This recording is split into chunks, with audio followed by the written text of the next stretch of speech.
Welcome to a video. We're doing not a video actually. We're doing a stream. This intro is going great already. A live video. A live video. We are here. We are live. Hello. How's it going? We should come up with like a name for what these like shard stream or something. Welcome to Livecast. Yeah. I needed to change the title of the stream so it said our name because I'm like, hey, maybe March Chatting Stream is like the most generic title in the universe. So I needed to fix that. But yeah, we don't have intros. We're just chatting. We're hanging out. It's been fun to do streams and do some interaction. So hopefully you enjoy it. We are going to try and not make any edits to the VOD so we can preserve the live chat experience here. So that's what we're going to do. So she heard that we went live. Yep, yeah. Is she going to paw at my face? She might. So apparently Dalish likes me specifically and keeps pawing at my face on Alex's screen. Well, either that or she wants to scratch her eyes out. Yeah. That as well. Yeah. I'm Eric with 17 Shard. We also have Evgeny. What's up?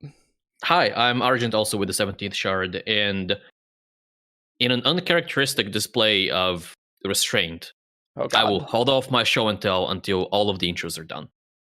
Okay. Oh, we appreciate it, Evgeny. Yes. I don't care about your appreciation.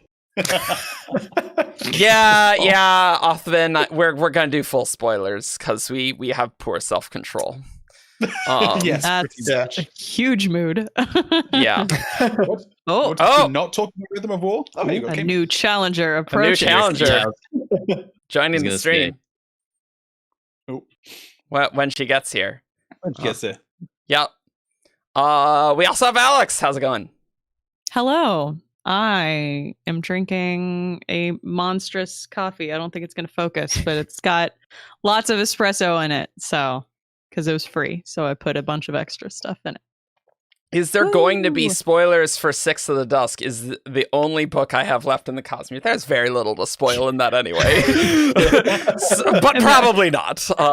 It is. I will say, not finished Six of the Dusk. This is not going to be a spoiler, or at least it's not going to be any more spoiler than like back of the book cover blurb. Six of the Dusk has magic birds, so you need to build like exactly. It is highly unlikely that we're going to bring up anything other than that. Yeah, but there will likely be Rhythm of War things. Yeah, watch as the finish reading Six of the Dusk is going to be one of the Six of the Dusk's birds. You know, Kate is still. Yeah, I can't see her video. Yeah. This is the production quality you want on these streams. Also joining us is two rotating blue squares. Yes. Hello, blue squares. How's it going? Discord crashed. Okay. That explains it. Would make sense. We also got Ben. You're downstairs. What's up? I am. I'm downstairs in my basement, as I always am. No, not always. Sometimes you were upstairs with the tarp over your window. It wasn't a tarp; it was a blanket. I think it was because we didn't. We took the curtains down to replaster and just never put them back up again because that's just effort. Hi everyone, I'm Ben. Your name is Overlord Jeebus. Welcome to the Shard Stream. Shard Stream. Yeah. There you go. Live Shardcast stream. Yeah. Live Shardcast stream. Yes. Rolls right off the tongue. There will likely be monthly streams ish. We'll see. But we'll maybe do something more fun next time. Maybe in April. We'll see. We'll see how it goes. Look, we're unlikely, but it's possible. 2020. Mm-hmm. Yeah, we're 3 for 3 in 2021. I think we're doing well with these monthly streams. Two is a coincidence. 3 is a trend. Yep, exactly. I'm drinking Punch Monster because this stream is not sponsored by Monster Energy. If Monster would wish to give us money, that'd be great. Also, Steve Whitehead wants to know what's on that table. Yep. On this table? Yeah. This is my Metal Gear Ray model that I have. This is Metal Gear Ray from the hit video game Metal Gear Solid 2 and 4 as well. So there you go. That's what that is. That looks pretty dope. Also, I see a Maddie, so that must mean the gray is here. Hello. Hello. Welcome. Hello. Hi. Hey. Hello. There was a cat with zoomies today, so immediately after I left my bedroom, that was a little chaotic. Yep. Hi everybody. We heard you were feeling gravy. Yes. I did not. I can't believe you told them that. I didn't think they were going to say it on stream. Nope. This is All of Gray's secret typos now brought this to is now light. in the history of history. The FBI agents watching this are like, you gotta cut it off. She's revealing all of the secrets. Yes. Guys. Shannon has more lights now. And a camera. Oh, you got the camera. This is. If you probably have a bit too much light on you, right? Currently, I know, but yeah, the Razer Keo has very bright. Yeah, so I can you probably want to turn that off. You can turn that one down by rotating around the. This is what happens when people don't come to previous. Before the stream, we're doing it live. Yeah, this is cool. It's pretty cool. Yeah. Also, speaking of cats, if anybody's wondering, she is on the desk right in front of me. Oh my god! Just chilling there. Excellent. So. Excellent. Amazing. Lotus asks, "Are you guys going to do any live Who's That Cosmere character?" Yes, we will. Yes. See me fail in live. Alex. Well, so fun story. I'm pretty sure the next episode will be a Who's That Cosmere character episode. Excellent. And Alex did well. I mean, technically, we all ended up doing well. I just got it except me. Except for Eric. Yeah, except for me. Yeah. Guys, you're spoiling the next episode. I know, we're spoiling the Who's That Cosmere character episode. Oh my god. I was so tired recording that one. You'll have to tune in. Yeah. Yeah. We also have Nowhere predictions recorded, but it occurred to me as I was prepping for this that if the title's not Nowhere, maybe we should put that video out before we get the official title. The official title That might be good. No. Just edit over it where every single time someone says Nowhere, you edit over it with the new title. Just always your voice. With the super robotic Microsoft voice. Yeah. Oh, do you want to carry on with the intros? Oh yeah, that's what we're doing. Oh, Sorry, I'm really out of it today. Scott. I'm super out of it. So welcome to this very exciting stream. Also we got Marvin. How's it going? Hi, I'm Pedro, and because we talked about what we're drinking today, I'm drinking sparkling water. Oh, for God's sake. Oh no. It begins again. He's the only one. I believe there was a long discussion in our patron Discord channel about sparkling water. Yeah, which Sure came was. over from the staff channel. He's the only one. Which went on for days. Yeah, I don't. And the only Join one. our Patreon if you want to talk about water. Wow, what a steal. That said, last stream we got several new patrons. The patron price is merely $1, and I will close a tab if you support us on Patreon. I just closed, in fact, a bunch of tabs, but that doesn't count for that. So, Oh my god. And also we got Shannon. You're in the realm of yellow. Hello. I know. I would have my window open, except it's terribly overcast. Hey, at least you're not the Hulk. You know, depressingly you're not green overcast. like No, the other camera. I'm okay with yellow. Yeah. It's not the worst light I've ever been in. Yeah. You know. We're really stepping up the production quality, getting Alex and Shannon cameras, because I was shocked to realize that we never got them cameras. So we did that. Can we double check? We look offline. We look offline to me. Are we offline? No. We're still going quite happily with No, it. I do get chat messages as well. We're not on Twitch. We're on YouTube. If you're looking on Twitch. Oh, okay. I was so confused. Oh, right. Yeah. I'm sorry. We're on YouTube. Yeah. Oh, Yeah. there we go. My Oh, bad. hey. Any other uh, viewers out there? Yeah, we're on YouTube. Don't switch off. You know. Don't Yeah, switch off. if you can't see this right now, switch to YouTube. Yeah. Nice. Oh my god. Yeah, it was a huge hassle trying to set up my laptop wherever it was that we were going to be filming once I got a desktop. So very nice to just have a webcam that I don't have to It rearrange is. my entire Yeah, setup. I was quite Get a shocked camera thing that in you there. didn't have a camera. Yep. But you actually make the natural lighting look very good in this. Whereas like me, if I open the window, it's like It's like the sun. Yeah, I don't like it. So This is much better than back when I was out in like my living room Oh, to, yeah. to record. mhm. It was a lot more like half, and so I would just look like, I had dramatic mask makeup on of like white and dark, and that's Yep. it. And your hair was Doesn't- black. And my Yeah. hair was black. Yeah, Ooh. definitely much better in here. Spencer asks, any chance there'll be Cosmere Beefs 2.0 with the extended Shardcast cast? Yes, we actually have names for Cosmere Beefs 2 and 3. They're no spoilers, but they're good. They're good. Oh, Did I and miss DMD the planning asks, for this? I need to go read the channel. why do Ben and Marvin keep getting pushed aside for people joining? So Discord has things alphabetized. I cannot know where people are.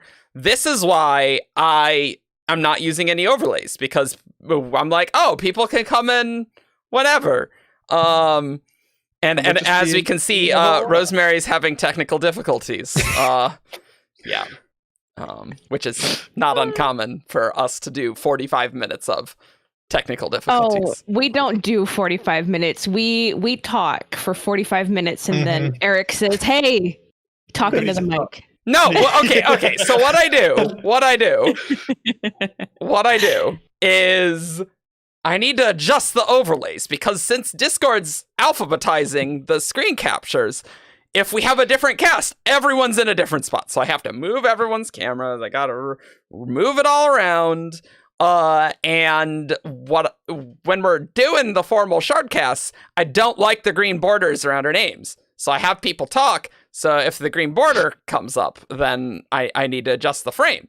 And so basically I'll just say, Shannon, talk, and then she'll say 2 words. I'm like, great, cool, that's good. You can stop talking now. That's basically so what I it's do. not an audio check. Now I know. You just have to do Stephanie Listen. Usually the audio check, because you guys are blabbing. I can usually do that. It's only problematic when people like Ben are like, oh, my microphone's a billion miles away from my base. It's like, and I'm still talking. Thanks, Ben. You're really making. Ow. Ow. She's full of Are we? teeth. Oh, Ow. Evgeny, you Ow. reckon we're ready for? Oh. Feel that. The cat is show and tell today. Yes, The we cat is didn't do show and tell. She Who did has it now? tapped Argent and then Eric. So Oh yeah, help me. it's going in me, order kitty. now. And I grab her paws when she touches the screen because she's not supposed to. We're And then No. she gets upset. Colby wants show and screens. tell. I don't really have Alright, much fine. to show and tell. To Do be we honest, have any? Evgeny, I showed my ridiculous latte. it looks like it's a Starbucks cup, Alex. It's not that exciting. Woo. Listen, it's It's so exciting exciting. to some The people. mostest exciting. Oh, you got yours? I haven't gotten mine yet. Ooh. Okay, Oh wow! Yeah. so this is. Oh, I should have. Hold up. You haven't seen this. Hold up. Great job. Hold up. Great Get job. up. Wait. Oh no!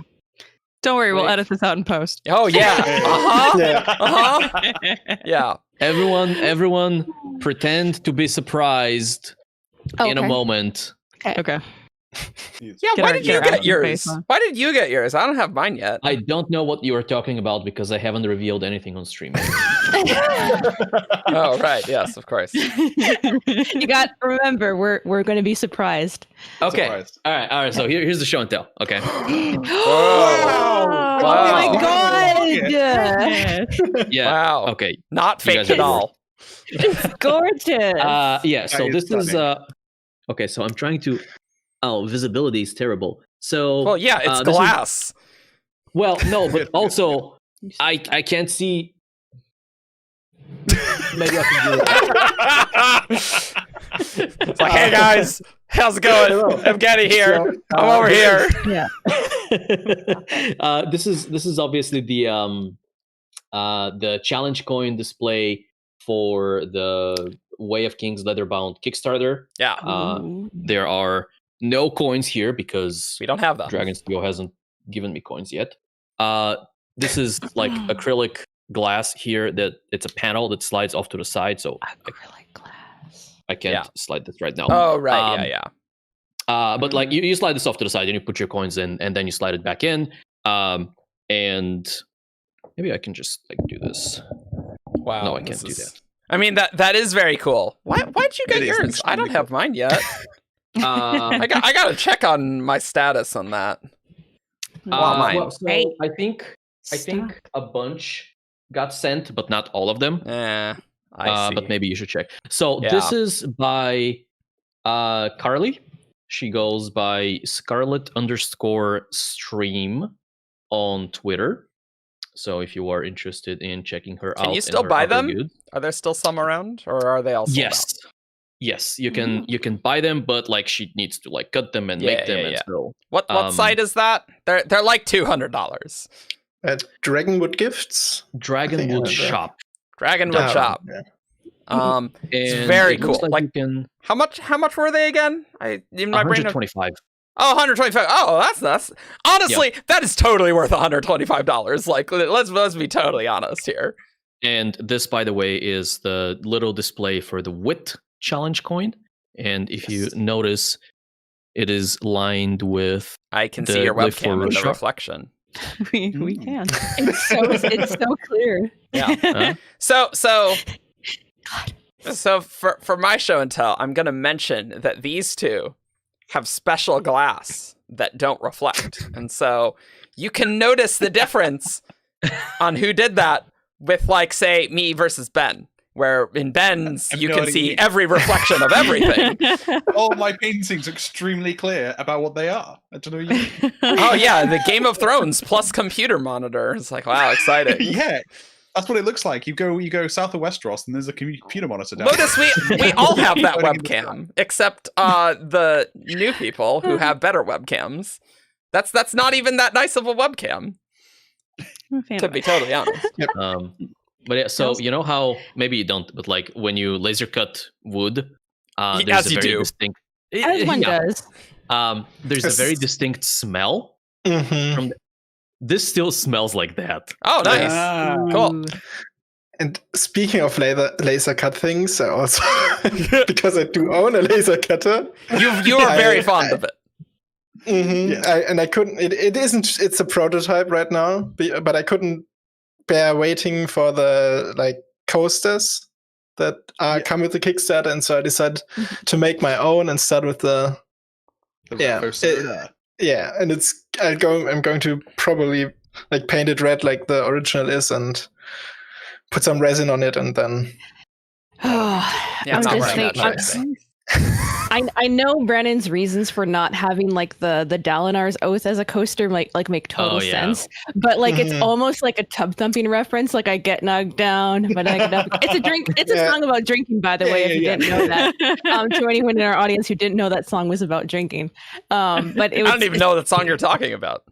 I'm sure you do. I'm just doing a really bad. I don't know. I'm pretty dumb with when it comes to music. No, Get up again. You were You never gonna knock me down. Not get knocked down. How have you never heard this song? Honestly, if you pick a random artist out of a hat or a random song, I probably don't know it. This is not like a current pop song. This is like an old pop song that gets played even everywhere. worse. That means I will even be less likely to know it.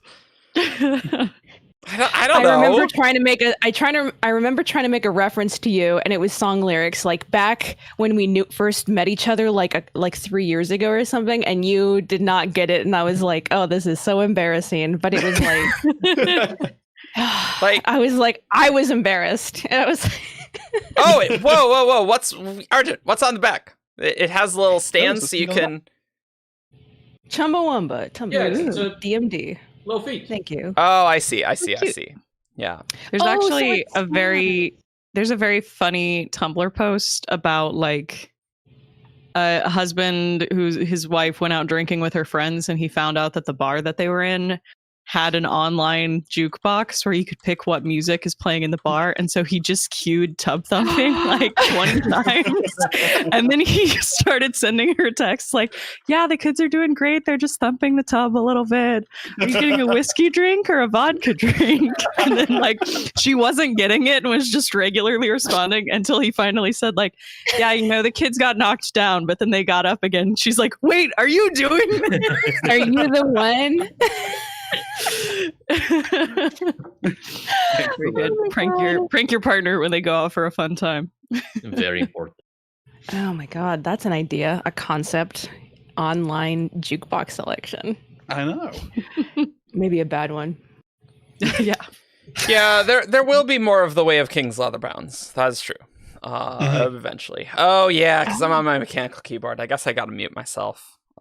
When typing, clackety, yeah, that have you tried NVIDIA Broadcast, Eric?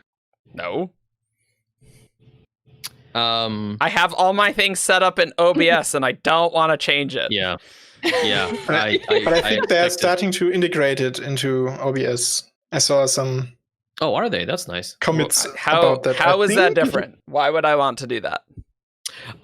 Because it is AI noise suppression.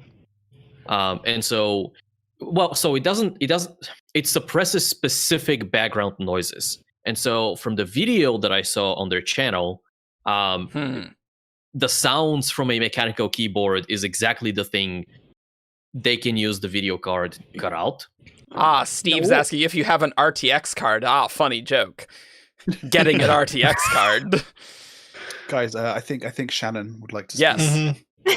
What's up, Shannon? As we see questions in the chat, have we finished introductions? I got that sense that introductions hadn't finished. Oh, because I haven't introduced you. Oh, you introduced me. I thought it was. We technically got it. I think you were the last one. Yeah, I think we got them all. Someone in the chat said Ben and Marvin got skipped, and I was concerned on their behalf. That's all.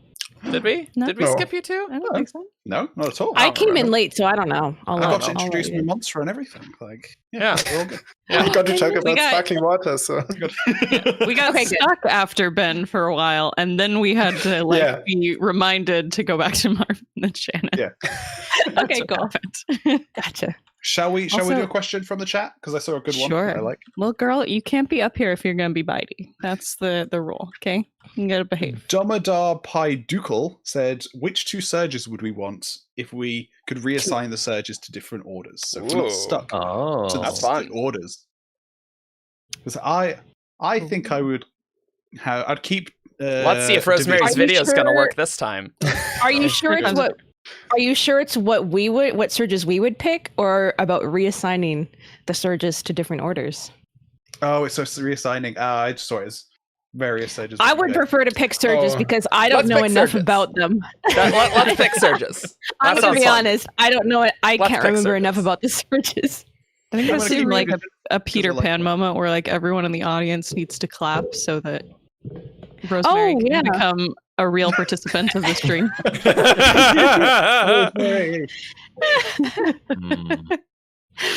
Oh, we're all hoping she's having computer crash upon computer crash upon computer crash. Yeah. So well, she's having the same Discord issue that she had for several years, I think, where her video makes it crash. Yeah, I'm gonna try this one more time. I'm gonna press the video button. You can hear me because I was muted before. Can't hear you. Every time this happens, for those watching at home, when I activate the video, Discord crashes and it freezes my entire computer. And whatever sound was happening gets stuck on, so I get this noise happening, and it's really awful. So let's see if this happens. I've glad that just doesn't go to my the app stream. data, and you can do it. Chat is clapping for you. There are so many claps. I don't think it's gonna work. We can't hear her anymore, so that's not a good sign. Oh no! I think she's gone again. Rip. Okay. So this is why Rosemary wasn't on the show for 2 to 3 years, because of Discord issues. Yep. True story. Yep. So let's assign surges Well, rather, let's pick surges we would want to have if we could pick it. Okay. Okay. Yeah. So just like you pick 2 surges a la carte. Yeah, a la carte. Yeah. Just whatever, A la whatever you want. carte. You are so good at hemalurgy that you can grab 2, but only 2 surges. Which 2 would you be? I mean, flying is really hard. Gravitation, It's true. flying. Gravitation. It's really hard to say no to. Yeah. I was going to go division because I want to keep a bit of that spice in there, but then I'd go gravitation because like flying and also blowing things up. I'm like, yeah, I like this. Yeah. Transportation for me. Can you imagine? Hold on, can you imagine having flying and like the skating one? Because then all you can do is like move around really good, but not do anything with it. Well, but so here's the thing. Order of Hey, you meat. can. I guess you can stick things, huh? Yeah, no. Yeah. But what you can do is you can reduce the force of friction from the air you're Yeah. flying through, and your terminal velocity is going to be way higher. Oh no! That was scary. Oh, no. What could go wrong? Terrifying. You go zoom. Not just zoom, but just like would your skin remain on your face and things? I mean, I guess you're having Terminal stormlight, so you'd probably be velocity fine. eliminated. You add the word terminal velocity, and I'm like, oh no! What do you guys think happens to a human body that breaks the sound barrier without any mechanical help? Yeah, that's probably not good for the body, but stormlight. I mean, if you're a Night Radiant, you do have Stormlight healing, but That's true. but Yikes. it's still very. What Arjun said just put terror in my heart. I am also going to hop on the gravitation train just because flying is like the power I always want in every universe ever. But I think I might also go light weaving because illusions are lots of fun. pretty good. Mm. Fun. Transportation's of gonna them- be mine. I don't know what the second Yeah, I one's think- gonna be. Transportation for me is going. Like, I'd probably also choose it, but it depends on what exactly you can all do with it. Like, Well, we that's haven't true. We seen it really don't applied know much, what transportation so- means. Division might be Yeah. fun, but have we seen Division? No, you We can do make cool art things. Make it Yep, swirly on Yeah. swirly design on a tabletop. Well, Yeah. on the desk. Yeah, actually, that should be your second one, Paleo, because you really like the laser cutter. So division. Vision. Easy. But I could also Laser use. cutter. But it would be more fun to do it with like light weaving and generate the laser yourself, like rather than doing it straight away. Yeah. So, So Yeah. the real question is, which one other surge would you choose in addition to gravitation? Yeah, Yeah, See, I honestly, flying's overrated, guys. Flying is super overrated. When Brandon's like, I always wanted to fly, totally overrated. As someone who's gone skydiving twice, you're objectively wrong. It's the best. If you can teleport, teleporting is better than flying. Mhm. Objectively no, better. not even a little bit. Way I would better. Are you crazy? Yeah. I would definitely rather fly than teleport. No, It's no, not no, about the no. destination. It's about the No, journey. no, Have you no, learned no, nothing? no. Teleporting's way better. What are you talking about? Like, Oh my god. I mean, I can't do telepathy powers with surge binding, which that's my standard answer for what sort of power set would I want. It's like, how often are you gonna, Alex? How often are you gonna fly in your day-to-day life in pandemic life? Every day. Literally, I have a door on the 18th floor apartment that I have that I would just leap out there every. That's the thing. I've only lucid dreamed a couple of times in my life, but every time I realize I'm lucid dreaming, I immediately go to the highest spot in the dream and jump off of it because I know that I can. That's the thing that I most want to do in I life. think I'm getting panicking and vertigo losing right it. now. It's the best. I was going to say, with this pandemic life, it's if you could fly, you just go flying every day. You know, instead of going for walks, you'd go for a fly. Fly That everywhere. doesn't burn Go any anywhere. calories, Just fly. Ben. You're just using magical flying. Yeah, but oh, How do you know it doesn't use calories? yeah. I think outside Just if of you the go storm fast light- enough, you'll just rip the fat off of you. Oh God, Yeah, that works. that's what happens when you break the sound barrier. Yeah. You do actually burn calories there, yeah. I think outside of like Stormlight powers, the other one that I go to like second after flight is like the ability to stop time. But that's just because I hate waking up in the morning, and I just wish every time I needed to wake up in the morning, I could just like pause time and sleep for another 3 hours. I think that's what everyone with sleep issues wants, is like the power to stop time, because I have that fantasy. Yeah. So much. See, I just want to wake up more restful. Like, I don't more time is not really the problem that I'm currently having. That's fair. Yeah. What sleep you're getting is enough, but it's not enough. Yeah. I get you. Well, I mean, I slept super terrible the last 2 days. Like, I was like, why am I so tired yesterday? And I looked, and it's like, oh, my Fitbit said I slept for 4 hours, 31 minutes. That does make sense. That makes sense. Yeah. Oh my God. Yeah, I've been going to bed at 3 a.m. this whole last week because bad life choices. We Shannon, got back into Final Fantasy 14. Every time I wake up, Shannon, you're still awake. And I'm like, Shannon. That's true. It is bad when you're in the Americas and then the EU people start waking up and then they're like, hey, how's it going? Ben wakes up at 6. It's fine. I have a job, a normal job, which means I get up at 6. Ben wakes up at 6, which means that's midnight for me. It's when Ben gets to work and is like chilling at his work break. Up at 6? Do you work from home or do you have to go to the office, Ben? I go to the office. But, like, barf. Even when I was working from home, I still woke up at 6 because keep the routine and all that kind of thing. You know? That's honestly the best part of working from home is like, if I don't have a morning meeting, I probably don't get out of bed until 9:30 or 10. And then I'll just work later. Like I'll work until 6 or 7. That's like a way, way better arrangement for me. See, I just start work at noon. Office, that's works great. That's when I start work. The stories aren't that good. It's mostly just Final Fantasy 14. But thank you for your faith in my interesting life. Yeah, I've been playing a lot of Bravely Default 2. That's what I've been playing. I'm about 53 hours in, and I have, so that's over like the last 2 weeks. Jake, that's not a question we can answer. Yeah, we can't answer that question. I cannot touch that with a barge pole. Yep. I'm curious what it is. I haven't seen anything about it. They're asking if there's any credence to the leaked Skyward 3 title. No comment. For those wondering in chat, bronze is sleep, brass is warmth for Fairy-Kimi. There you go. How do you know that? I deleted Magic 4 years of my life doing a modern day Mistborn RP in which my character was a barista who put medals in coffee for people. I deleted that information from my brain like 10 years ago. You're here. You're not in. I think I am. Do you know how I'm here? Because I'm doing this through the browser instead of the app. Wow, really? A lot. There's something, and when I figured this out, my first solution to this, because there's something that gets corrupted on the install of the Discord app that causes the video to make everything go kaboom. Yeah, I don't know why your video isn't 16:9, but whatever, that's fine.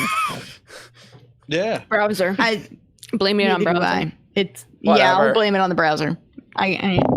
What was the question about? I don't know. It's exactly the same camera stuff. I think because we were talking about sleep powers. Oh, wakefulness would be pretty great. Yeah. I mean, that was but only if you can compound it.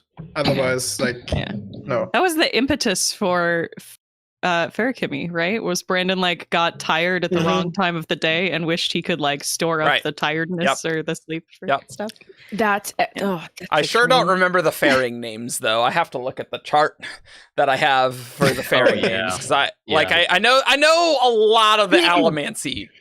The I think I think I actually gave up in Era 2. Was I was trying to remember it in Era 1 and I was like, great. Here's one system of magic metal. And then I got to Era 2 and then it was like, okay, now here's two sets of magic metals and their interactions. Remember that? And I was like, no.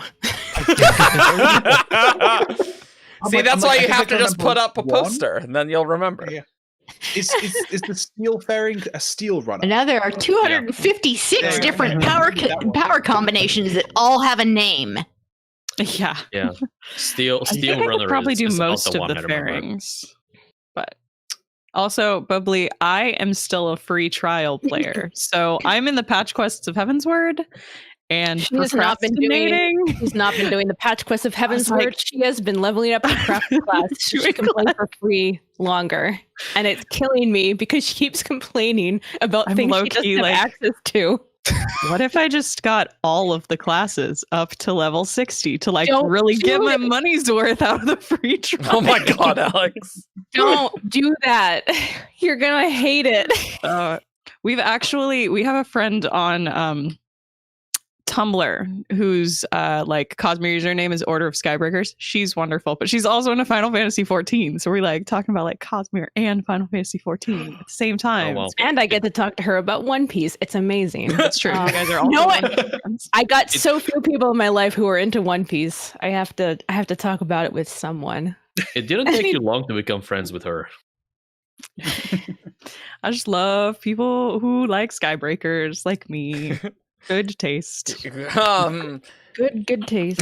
Noel G asks if we could choose two allomantic powers. Which would you choose? God, I don't know, man. I mean, soothing. Are we easy thinking choice. about compounding? Like No. is If compounding it's only part of this? allomancy, you only get two Oh, allomancy. two allomancy Two powers. allomancy.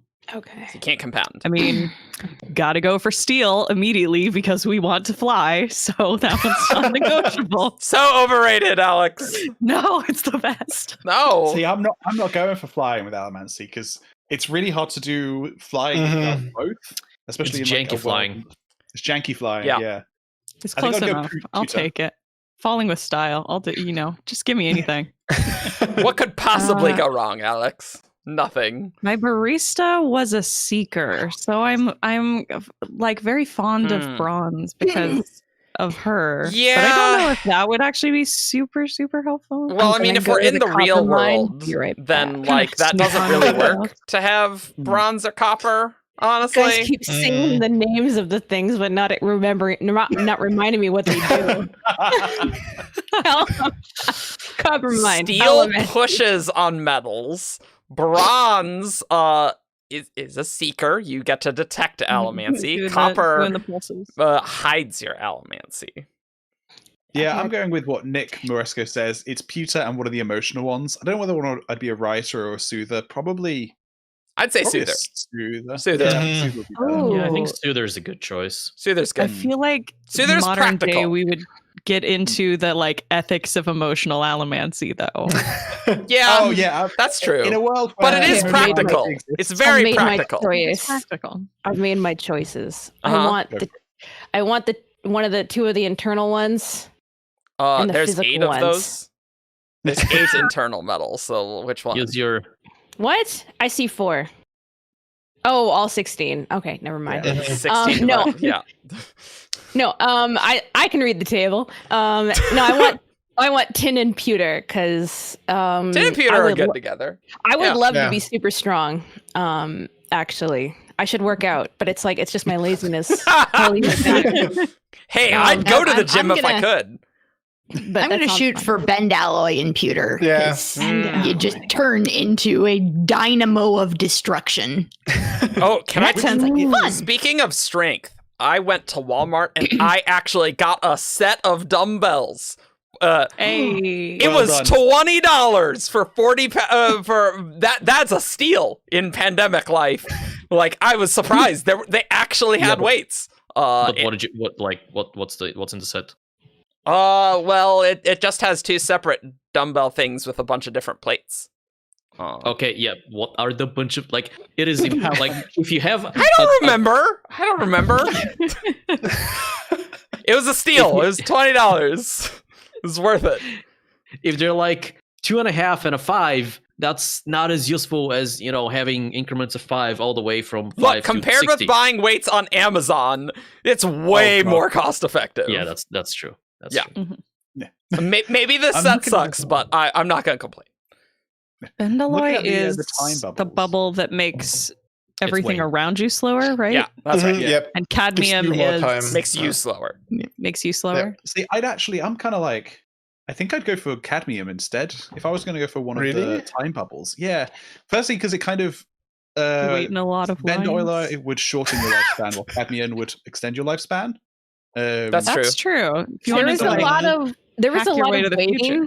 in modern life. There's a lot of times where we there sit down are and a wait. lot of situations. Yeah, you know what, Ben? I'm like, gonna waiting go for the metro, soothing just like- cadmium. Yeah. That's It's like, a wow, good I'm logic. bored. Let's just fast forward. It's like, all right, Yeah. let's just cadmium bubble this up. What's a slider and what's Marasi? What's her? She's missing cadmium. name? I know, but what's the mistake? Yeah, name? but- Yeah, I don't know. It's not. Is it Pulsar? Pulsar. Pulsar. Pulsar. Yes. Look Yeah, at 'cause you me. Look at me. I have Look at the that. You'd think the one that felt pulses might be the pulsar, but that's fine. Oh, Brandon, I dropped a comment on this into because Daniel Green talked about the best Allomancy not that long ago Oh, that's true. on one of his podcasts, and Uh-huh. and I dropped in a comment of here's a Razor announcer voice, or you think you were born in the wrong era? Would you like to fast forward to spaceships? Cadmium may be the metal Exactly. for you. Oh my god. Yeah. Big use. You wait Very for a useful. package to arrive. You just speed time up and just Yep. and there. Ooh, someone wondering if Hoyd was using Bendaloy in the Dog and the Dragon story. I don't know. I don't think that needs to be true. I don't think so. Yeah, I mean, it there seems was like a entirely bubble, possible. I but mean, we know he has access to Safety everything. bubble. he has lots Yeah. of. He's He has lots either of powers. using Bendalloy or using a different power similar to it. I mean, to he is an compress Allomancer, time. so I mean, I guess that's true. Yeah. But I mean, visions are weird, so Yeah, Yeah, visions visions are are super weird. Yeah, It would I be always spiritual imagined world. it similar to, you know, that Dalinar vision when Odium was trying to break in and like he was shattering the vision, and The so weird one? essentially it's well, Dalinar has Yeah. many Not weird the weird visions. one. It's the, The one, Super weird the one one. where he meets with Venli, yeah. not Oh, the super okay. weird one. Yeah. It is because the Stormfather's like, I didn't give you a vision. Like, we Yeah. don't necessarily know where it came from. And my impression is that like the integrity of the vision is contingent on like the person who is creating the vision or sending the vision, like maintaining some like area of stability and sanity in what is essentially the spiritual realm, right? You are maintaining this cognitive framework inside the spiritual realm that makes sense. And so I think that's kind of what Hoyd was doing there as well. Like there's obviously a vision going on that Kaladin is being sent into, and Hoyd is raising this bubble of stability and sanity that he can only maintain for so long. yeah. Yeah. He's essentially like you're essentially like inside of a painting, and Hoyd is able to. He's got a little paintbrush where he's like, I'm going to make a little safe bit here, and then That's when he very- leaves, it goes. That's very Looney Tunes.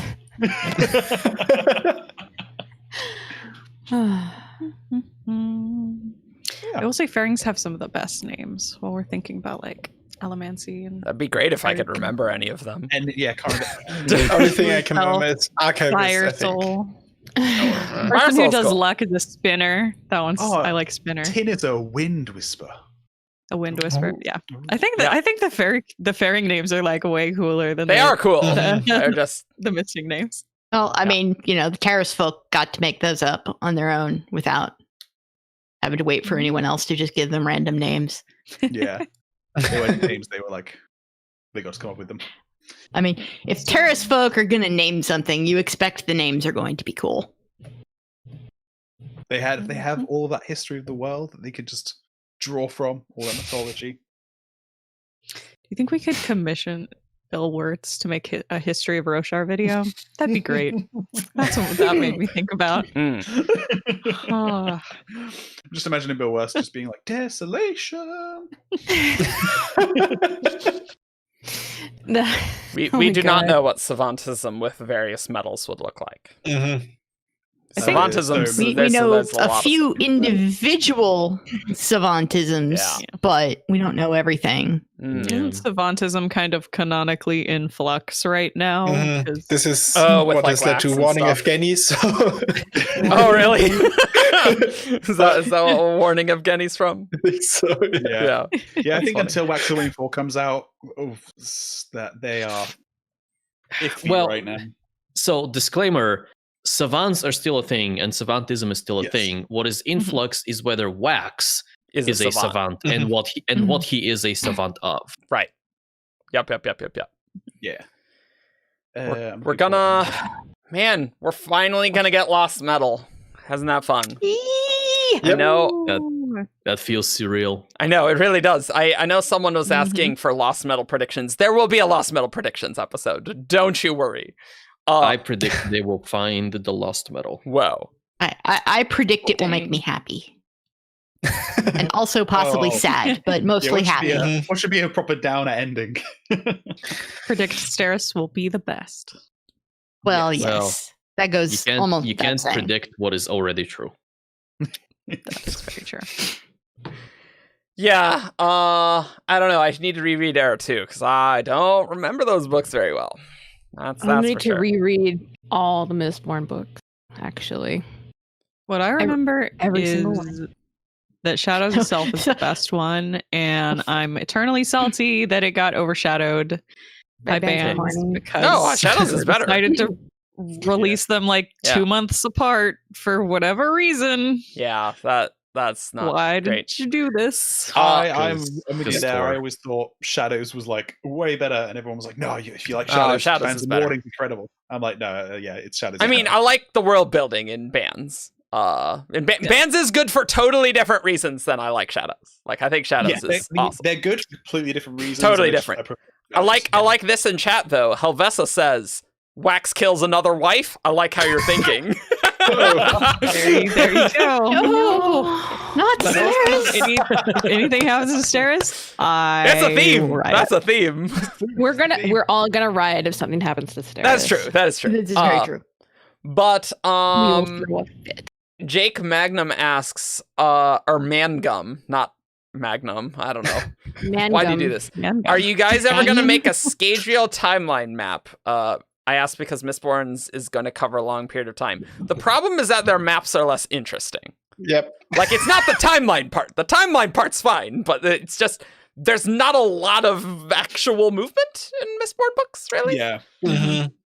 And then, like, as soon as you hit Era 2, the map just shrinks down very quickly. You get like, one city, tiny spot, like one city, and then like a little. And then they go to another city. It's like, wow. Yeah. Yeah. We also, if we wanted to talk about things happening on SoScad, we don't have a map of Southern Scadrial right now. I think eventually there will be something, but like we'll get there eventually. But whoa. Daniel Green's in chat. Hey, what's up, man? How you doing, buddy? How's it going? Hello. He's watching. I like his comment. Not a lot of movement. They fly through the air. I can't know this. /S.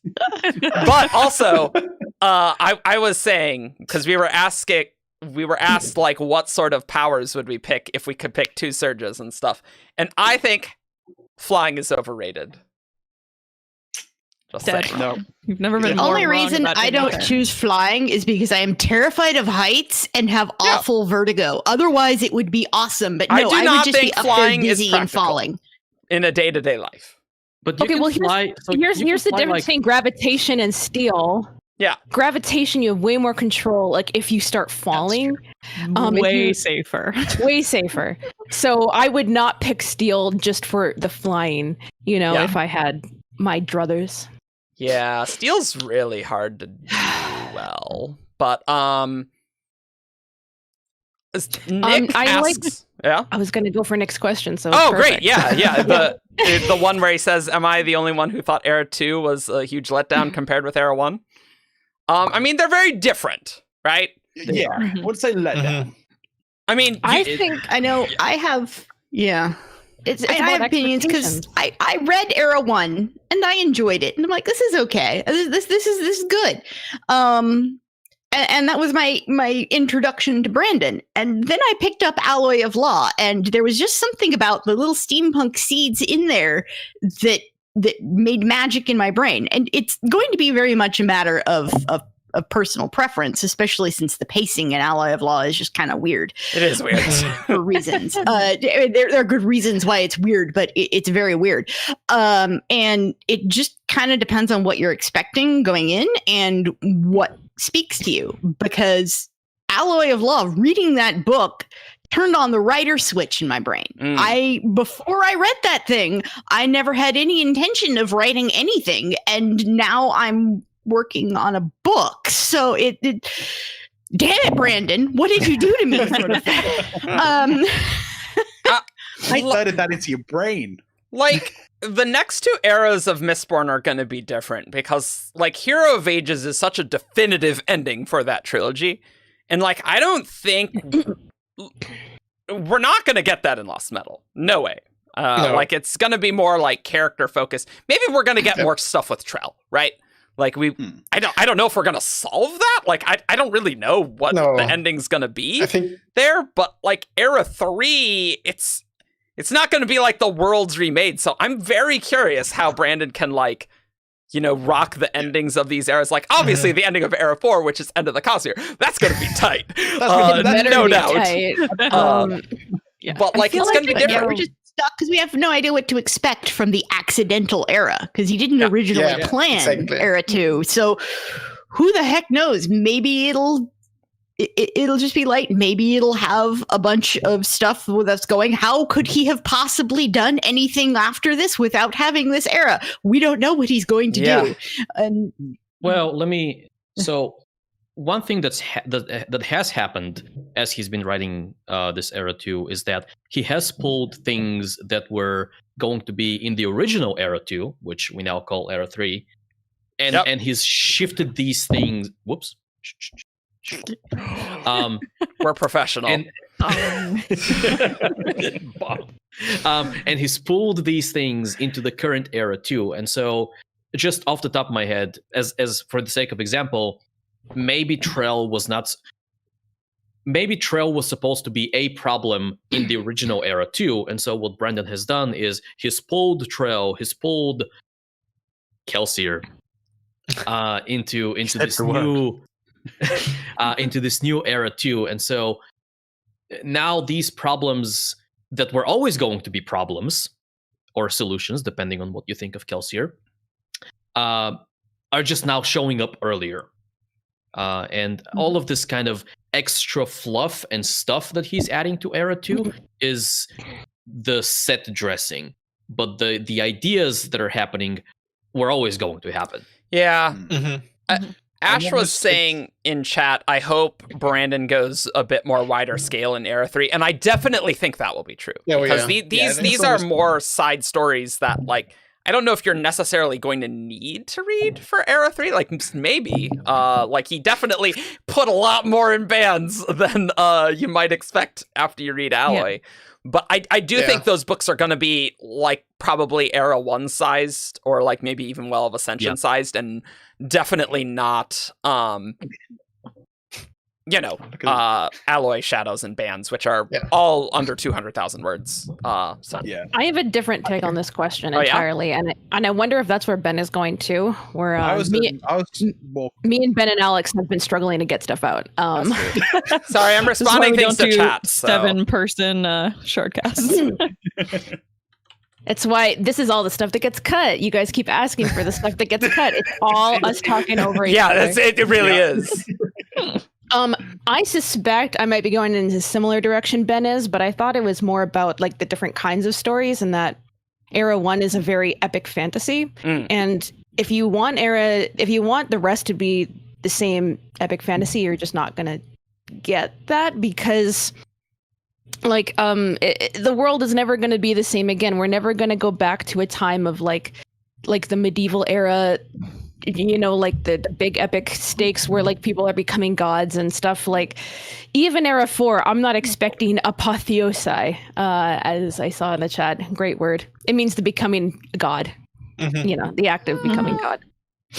That could happen for a few characters potentially. Yeah, and it's like you know, like, if you don't want to see the world develop and get technology and become kind of smaller in scope, and like that way of what happens when technology develops in a world, and I think what's happening in Mistborn is really cool. Like, we see, like, the world as it develops. It's a magic world, but as it develops through the ages. And, you know, it's sort of like, for some people, I think it's just because they like the old era. fantasy more than the modern era. And I think for me, like, I thought it was a kind of a question of tone more than like actual plot. Like, I don't know if it really matters that it's Trell and Kelsier and whoever, you know, like for me, it's like, I kind of think like what people are reacting to is like this era 1 is an epic fantasy story, and era 2 is a story about a world where like technology is starting to come in and the world is starting to modernize. Era 3 is going to be a spy thriller. I mean, we don't really know what Era 3 is going to be like because Brandon has said a lot of different things over the years. So it's going to be in the 1980s. Really like the Nitrosil hacker or whatever he talked about before. I still really like that. But like, is there going to be a Mistborn serial killer? I don't know. Who knows anymore? I was gonna say, be Kelsier, we don't know. Probably. Probably. I personally think that Era 1 is stronger as a complete story, just because you can definitely tell that it was plotted as a story that goes over 3 books. And like we can talk about like Well of Ascension is a weaker point. But in terms of like the big arc of like these 3 characters, there's a very set arc of like what they're accomplishing. There's a very set, you know, expanding of the universe throughout the books that I think is really good, where like the first book is very small compared to Hero of Ages and its scope and stuff like that. So I really like that part of Era 1. I feel like Era 2 is very fun, but you can also tell that it's kind of just Brandon wanted to have fun and had a fun idea. And we get some amazing and really cool stuff in there. What are we? Oh my god! Okay. I'm done with you. But yeah, it doesn't feel quite as like fully cohesive as Era 1 did. Yeah, it's like it almost, for me, it like served a different purpose. Because it was this kind of interim story. I don't want to say it overstayed its welcome, but I feel like Brandon didn't want it to have been going along this long. I think he's just kind of writing waxing or just to kind of we need to cut this storyline off. I don't think he planned to have 4 years between Alloy and Shadows, and and he definitely didn't plan there to be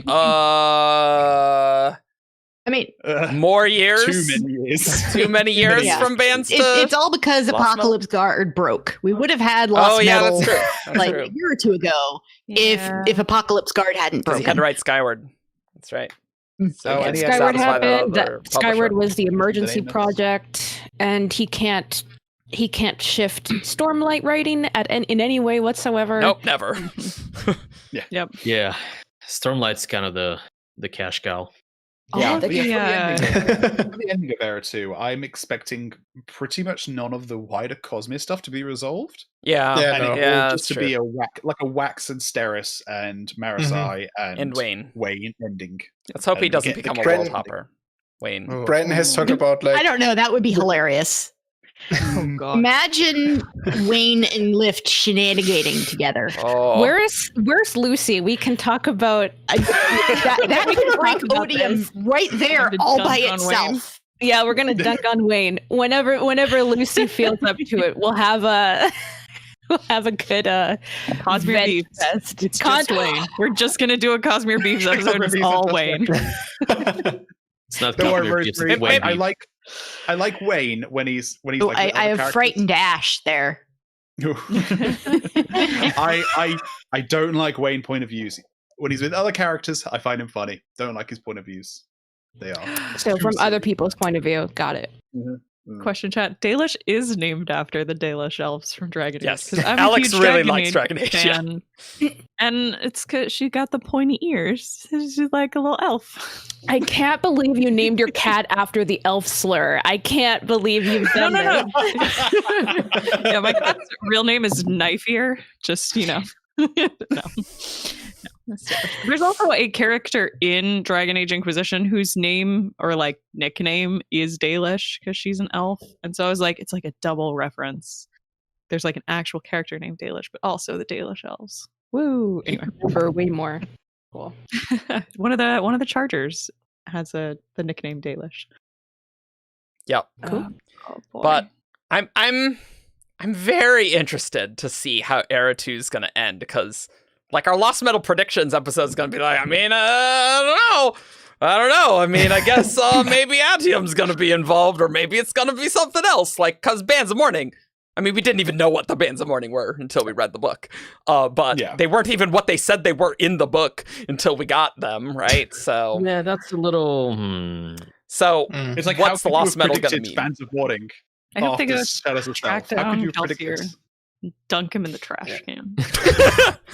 And as far as the Cosmere stuff is concerned, I think Brandon has talked about like it won't resolve any of the trial stuff. It's all just like set up so far, and I could see some escalation happening there in Lost Metal, but we won't see much of trial. I think. Yeah, I think if there's an escalation, what it's going to be is more the reveal of an escalation, as opposed to the characters do something or the villains do something, and then that leads to bigger problems. It's the characters think this is the problem they're solving, and then they solve the problem, but then in the process of doing so, they find out about a bigger problem. Trell, Kelsier, because Wax doesn't even know about the Set's faceless immortals at all. He just knows about the Set. No. So, like, we might solve the Set, but we're not gonna solve the Set's faceless immortals. Yeah. Something. And he does know, says it did show him the red mist that's creeping up on the world. Yeah. So that's not going to be solved in Lost Metal. Definitely not. As Ash says, retroactively, Era 2 might feel more like a prelude to Era 3. Yeah. That I absolutely agree with. Yeah. Yep. Absolutely. Thinking about the sort of like overall era structure of the Mistborn Chronicles as a whole, or whatever. Yeah, that's not the name of the series. The Mistborn Chronicles. It makes me think a lot about, like, are people here familiar with Cloud Atlas? You've told me a lot about it. I have not yet gotten to I never watched that movie. Read it. It was a book first, but as Alex has explained to me, watch the movie first and then read the book. Yes, I actually prefer the movie first and then the book, but it's a story that's told across 6 different eras. Oh, and right. All of the things that the characters did in the last era are then like found by the people in the next era, and it's this really cool, story about the ways that your life can have an impact years after you're gone, and people will still remember you and what you did. And it plays a lot with like genre. It goes from like very old sea shanty diaries going to go visit colonies or whatever to like a space age one. And then there's like an 80s sort of spy thriller in the middle there. All of these. It's really cool. Yeah. The Wachowskis did the movie. I did the movie first, and then I read the book. They're structured very differently. The movie kind of hits shuffle on all of the storylines, and you get them all in random orders and check back in with characters. I kind of like nesting dolls. You get half of the story, the first story, and then half of the second, and then half of the third, and then the whole 6th one, and then the back halves of each. Then it's like 5th, 4th, 3rd, 2nd, first again. Ian in chat says the Mistborn stories where Mistborn are only in the first 3 stories. That's a quality comment. Hey, we might get a Mistborn in Era 3. Mm-hmm. Well, we might get a build your own. Yeah. Mistborn, some assembly required. It's an IKEA chart. End of Era 2 is just they all turn into spikes. Oh, God. Just all of them. Oh, Ian's here. Nice. Hello. Yeah. Hello. I just want to point out that I put on my headphones literally just in time for you to say Ian in chat. I'm like, what? I didn't make that comment. Welcome. Hello. How are you feeling? Okay. Good. I literally just got home. So. Oh, fantastic. Hey, Welcome. nice. Welcome to the stream. Welcome. I'm wondering if I should open my window and see if the overcast light will make me less yellow. But... Let's find out. Well, nothing's more exciting than us dealing with video and audio issues on stream. No, I realized I'm wearing sweatpants. This normally doesn't get shown because that is more than what I am wearing. You're fine. Oh God. I mean, don't worry. I'm not even wearing makeup, so I've gotten so spoiled from Zoom because in Zoom you can adjust the video settings to like smooth out your face. So I'm like, I don't need makeup. I'm like, yeah, for Discord I do. Evgeny, we told you yesterday you have to wear pants for the stream. We did tell you this. Hey, Evgeny got up. We're going by the American Sweatpants are pants. and not the UK definition of pants because I got all Americanized for you guys. Thank you. I appreciate it. Thank you. Okay. Everyone should be wearing UK style pants too, though. Please don't. Oh, I'm wearing pajama bottoms.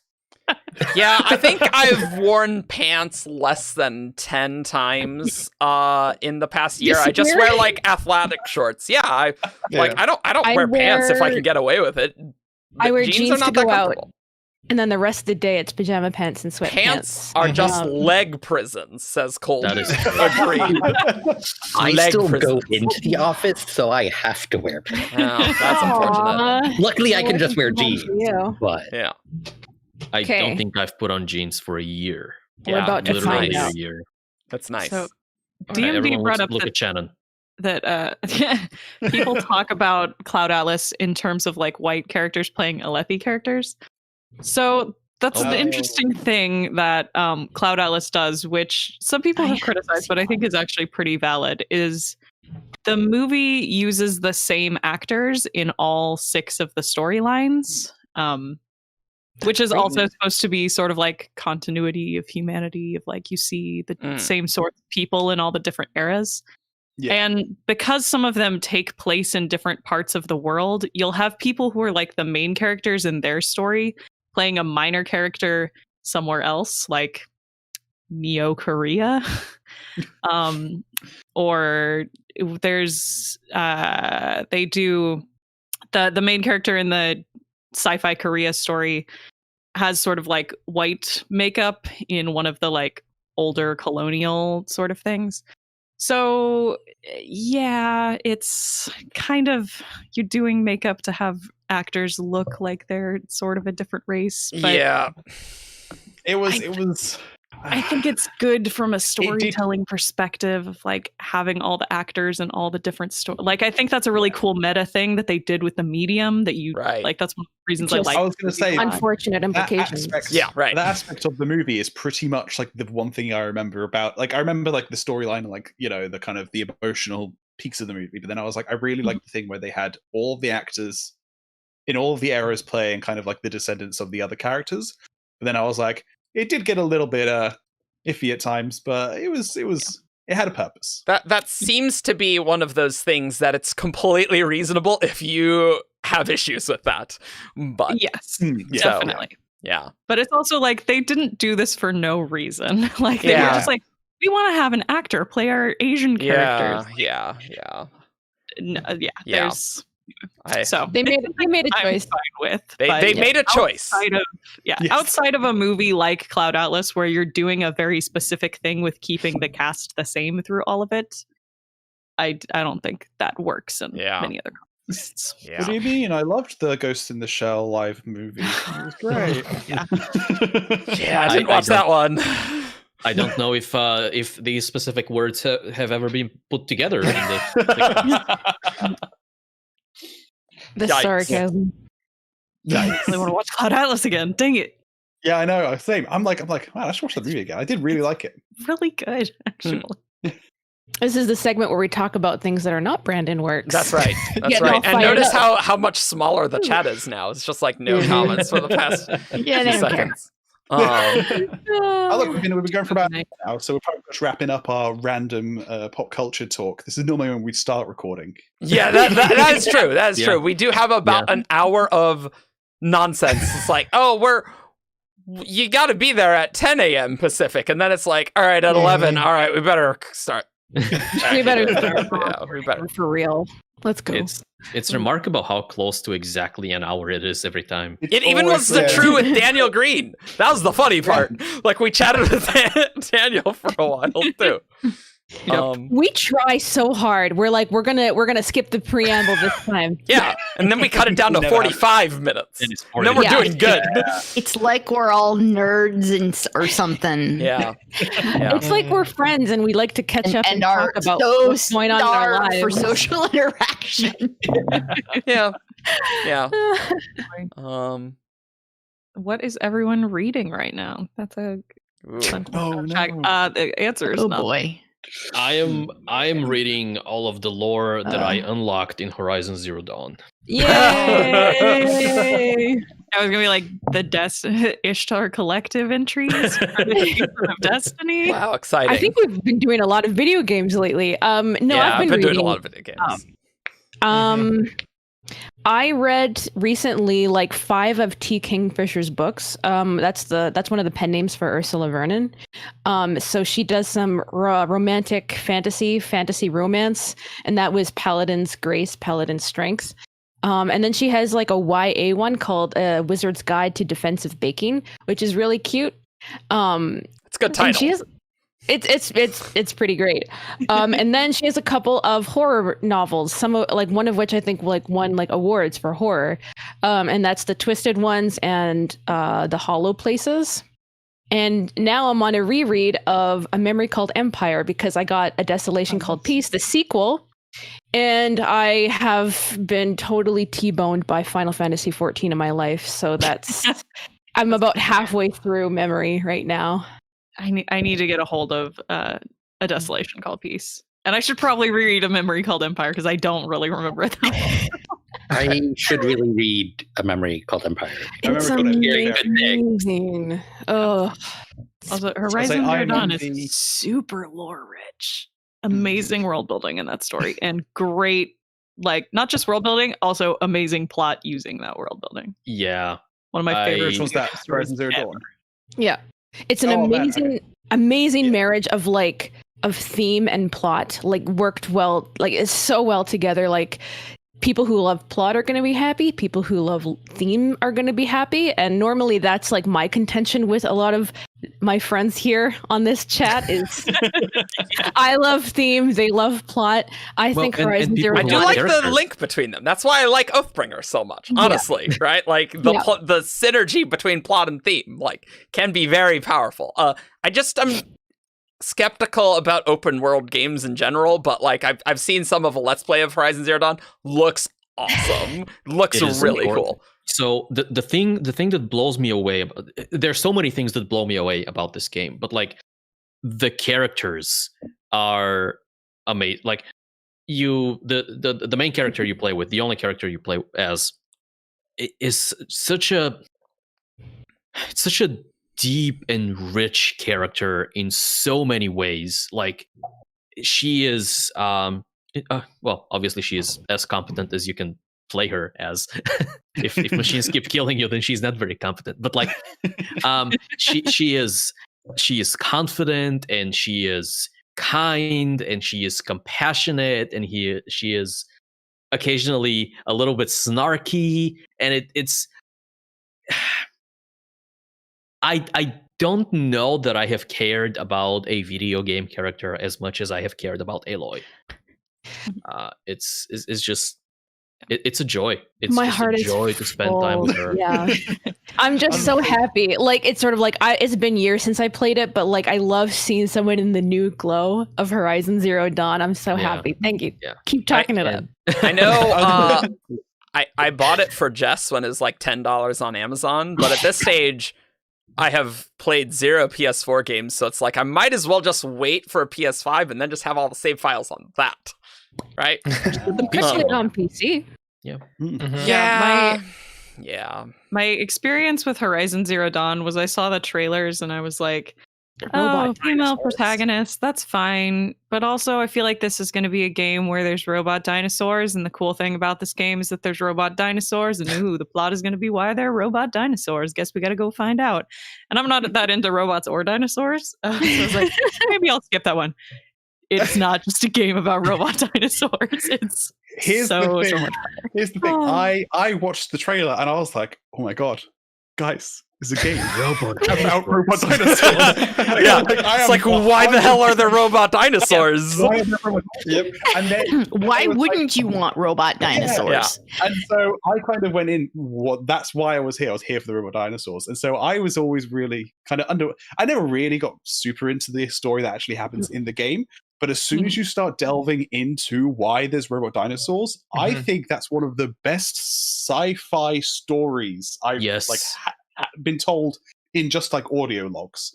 Because for me, I found it compelling. I found it really emotive. I was thoroughly there for that. And then I just kind of completed it because, you get 90% through the game by that point. And so I'm like, I think Ben is wrong about the modern storyline. But that's okay. We can you guys are allowed to love it. It's fine. I was there for the robot dinosaurs, and it delivered on why there's robot dinosaurs Ben so is well. Plot reader. It was one of the, I think the sort of like explanation when you finally do find out like what happened to the world to make it this way, one of the best plot payoffs in any story ever. It is not predictable. It is not disappointing. It was like, oh my good, like just stunning what they actually came up with as it was shocking. Yeah. And I actually remember because you learned this a little bit before the end. And so the amount of enjoyment I got from like this discovery overshadowed the enjoyment I got from the end. And so like the ending was fine, but like it was this discovery that was the most exciting part of the game for me. And so then I went and to the end and I finished the game. I'm like, okay, fine. The end was okay, but I enjoyed the thing just before the end so much more. Nice. Yeah, I don't think they're necessarily separate. It's sort of like you finished the reveal, but now we have to make sure everyone's safe, kind of vibe. Yeah. I didn't separate it in my head like that, but I can see why you would feel that way. Yeah, I'm extremely trash for nil DLC like last year, so like 3 years after I actually played the base game, and I did find myself enjoying the storyline of the DLC. I think the DLC is because the developers, they've gotten really good at what they're doing, so the DLCs that come after games are generally the best part. Amazing. And I think it definitely, I got more swept up in what Eloy and her relationship with the tribes and stuff. I definitely interesting. What's from that. The gameplay like for Horizon Zero Dawn? Good. Your primary weapon is a bow, but it's sort of like it's very fine tuned. It feels very good, and it's sort of. This is the only game I've ever played where you're offered multiple weapons, and I actually wanted to try them all. Because sometimes I would say other AAA games, or even just any other games where they offer you like choices and like here's different ways that you can defeat the enemies, and I get a little like overwhelmed and a little bored because usually you're used to like them putting effort into like 2 or 3 weapons, and the rest are like very superfluous. Horizon Zero Dawn, everything feels good, everything feels satisfying, everything works like the game tells you that it works, how it works. Like it's really good. That it sounds great. The problem if I play it on PC that I feel like I'm locked in to having my save files on the PC, and I'm just not sure I want to have it on PC. Maybe I want it on console instead. And why aren't there cross-platform saves for more games? That'd be great. That'd be really great. I would love to have. Like, I don't know if Game Pass does this, but if Game Pass let you like play a game on PC and then also play it on console when you wanted, with the same save file, that'd be tight. They should do that. Cool. Yeah. Also, I'm really tempted to like get a PS5 for Forbidden West. That's the biggest like. Yeah, that's kind of why I want it too.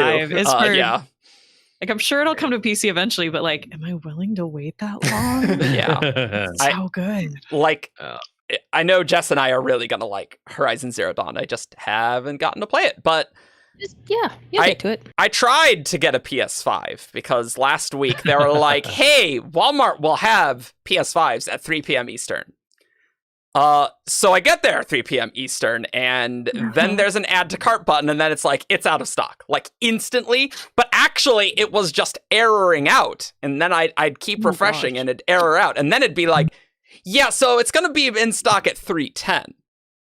And then exact same thing happened at 3:10, then 3:20, then 3:30, all the way around until about 4:10. And I'm like, and I'm in Pacific. I'm like, you know what? I'm gonna eat lunch. I've wasted an hour doing this. Like, it would have just been better if they just didn't have stock. And then why am I waiting around for this? So I did not stay around for that because it didn't even seem like the site was working. So. Interesting question from chat. Yes. What Cosmere character would enjoy Horizon Zero Dawn?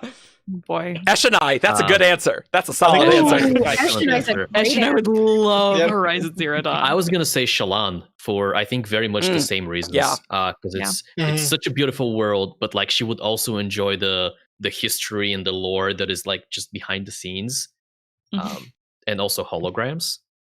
Oh yeah. Someone also asked what order we think Aloy would be.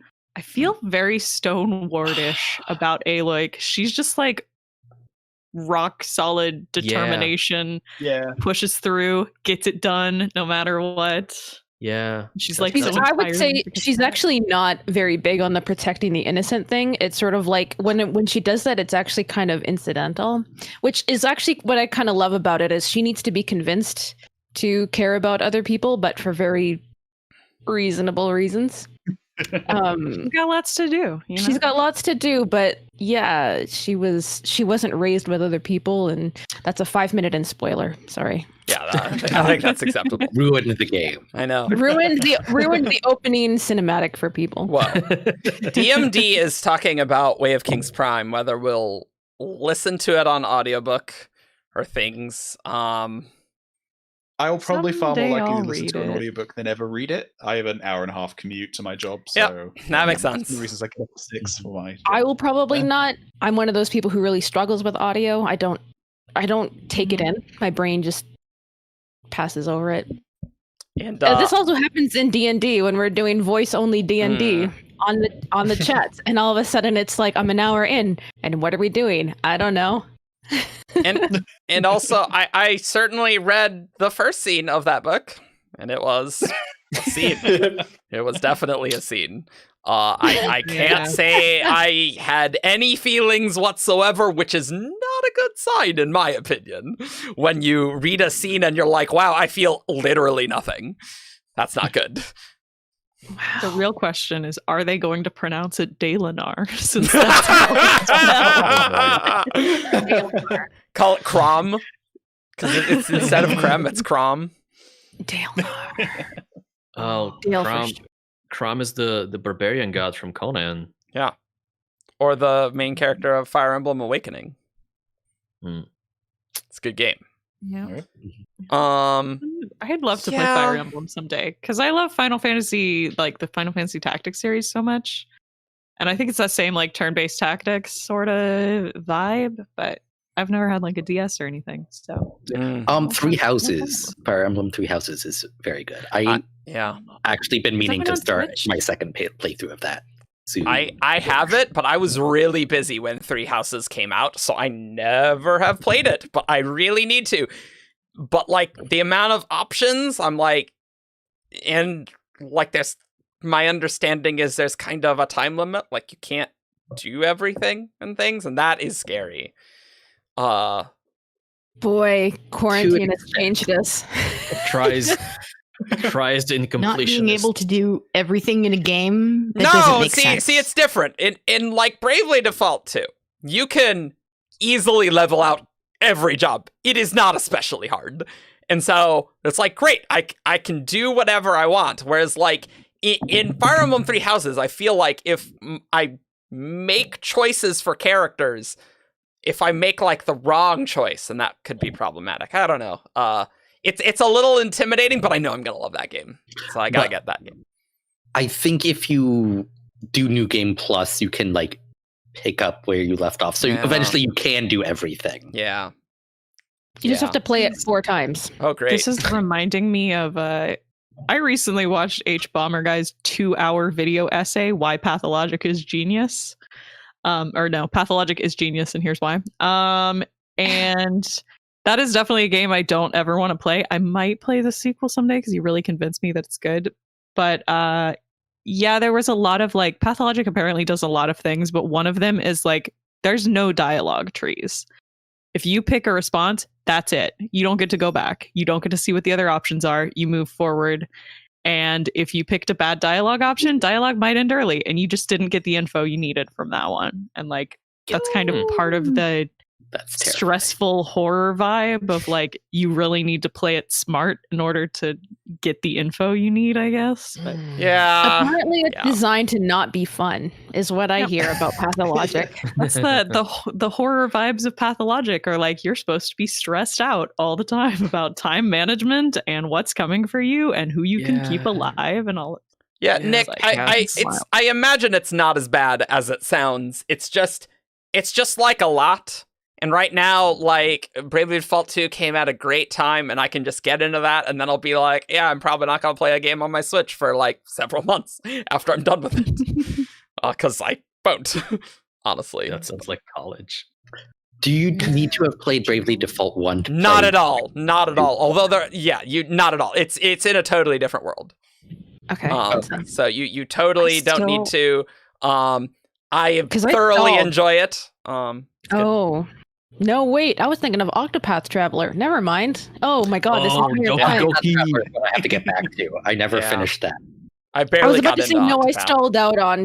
stalled out on it, but I realized I was mixing up those two games: Bravely Default 1 and Octopath Traveler. Oops. Yeah. Bravely every Default time- 1 and its sequel. Bravely It's Second. Bravely Second. Yeah, not to be confused with Bravely Default 2, which is a totally different thing. Oh my god. They're 3DS games. So. Bravely Default is what happens when you refuse to pay your student loans on principle. To be honest, the weirdest thing about that game is just the name. That is a stupid name. It makes no sense. They try and rationalize it in the first game, and I don't know about that. Someone in chat asks about what game genre would be good for each Cosmere world. And while I have talked about how Destiny is Stormlight Archive, because they are, the biggest one is that if you make a Mistborn game, it needs to feel exactly like Dishonored. Dishonored. That's not negotiable. Dishonored vibes is Mistborn Era 1 vibes. Absolutely, yeah. I think, it's like a stealth action game from Mistborn. With powers that are not like, they make you super. Dishonored definitely has those very like tangible powers of it's very specific what you can do with them, and you need to be very smart and creative to use them well. I think like Warbreaker would be like more of like those like colorful indie things where you like it's less it's more dynamic, and it's sort of like it's one of those like responsive games where like the game responds to like your input, but it's not necessarily as tightly controlled. Like I'm imagining like a watercolor vibe, like Okami or something. It's just the God of Gods dating sim or something Or Ooh, that's solid. I like that. Yes, ooh, I'm a fan of That's that. solid. But then there's like a plot in the dating sim, and then like things happen. It's like nice. Yeah, like that. The images for all the gods is done in the style of Hades. Yes. Everybody is just super hot. What was the dad dating simulator? I think it's dad dating. Like Dream Daddy. Dream Daddy, Yeah, right. Dream Daddy Yeah. and Dad dating simulator. Yeah. So Dream Daddy also had a fantastic like art style for all the dads. And it also had like this underlying, like there wasn't much of a story going on there, but the characters were like full of character, and that's the kind of thing I would love to see. And Do you guys remember the bird dating simulator? I forget what that was called. Hot to Full Boyfriend. Yes, that game's I plot never played gets. it. I watched a Let's Play of it. That game is hilarious and gets surprisingly serious at the end. What about the Definitely KFC dating guy? for, It was amazing. Can you play the KFC dating sim on the KFC console? Are those compatible? I Because think there's you one could. of those too. But you I'm have to just warm the chicken deeply wings in it. concerned about all of y'all. For I this, think knowing that this. it's probably terrible, but KFC has some solid marketing because we're just talking about it. Because it's just like, why did they make a KFC Dating sim. I had a friend who was like, why did they make a KFC console? And I'm like, because to make people talk about KFC. He's like, but that's dumb. I'm like, yeah, but we're talking about KFC. Yeah, it really makes you talk about it. I don't know if it translates to sales, but you know, it certainly won't for me. But that's just because I no. Yes, the burden of knowledge. Okay, let's go back to the games because they're more storm. There was a question worlds. Here, right? Yeah, what if we talk about KFC? I would love Stormlight in like full open world, like Skyrim type of thing, with a tighter story than something like Skyrim. Because I wouldn't be versatility. I want the versatility of, yes, I want to see all of these amazing places of Roshar, but I also want like a guided experience to go from, maybe you start in Alethkar and you go to like Yakaved and then Herdaz and Garbranth and then you go to the Great Makabak region, and you have a story that guides you through all of that. Maybe like the Witcher 1 and 2 games, where it's like go to an area, you have like an open world in a specific area, and then go to another area, have an open world in that specific area. The only thing I can think of is Tales of Symphonia. Has a you go everywhere. Like I knew you were thinking of it. I actually was like Tales of the Abyss because I saw someone mention JRPGs, and I was like, that's so tightly plotted. But yeah, it's very anime and it's like an action RPG. Yeah. I think Roshar definitely lends itself to open world for sure. Yeah. Either that or a Total War game, like was said in chat. Like that would be so great. I'd be down. Yeah, just getting like the Shattered Plains on Total War would be great. Like with the 10 different houses with their different strengths and Fire Emblem 10 houses, am I right? and then playing Total War Warhammer. I've been playing a lot of that.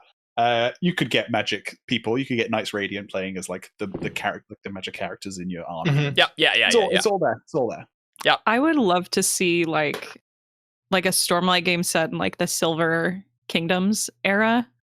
Yeah, rather than we'd get necessarily the some modern, but like that'd be great. When all of the orders were like full of knights and there was a whole hierarchy and it was just like sort of Knights Radiant in their heyday, I think would be a really cool setting for a video game that wouldn't necessarily conflict with what's going on in the main plot right now. Yeah. Desolation, the game would be good too. Desolation, the Singer physiology, I guess you'd call it, with the whole spren to change form.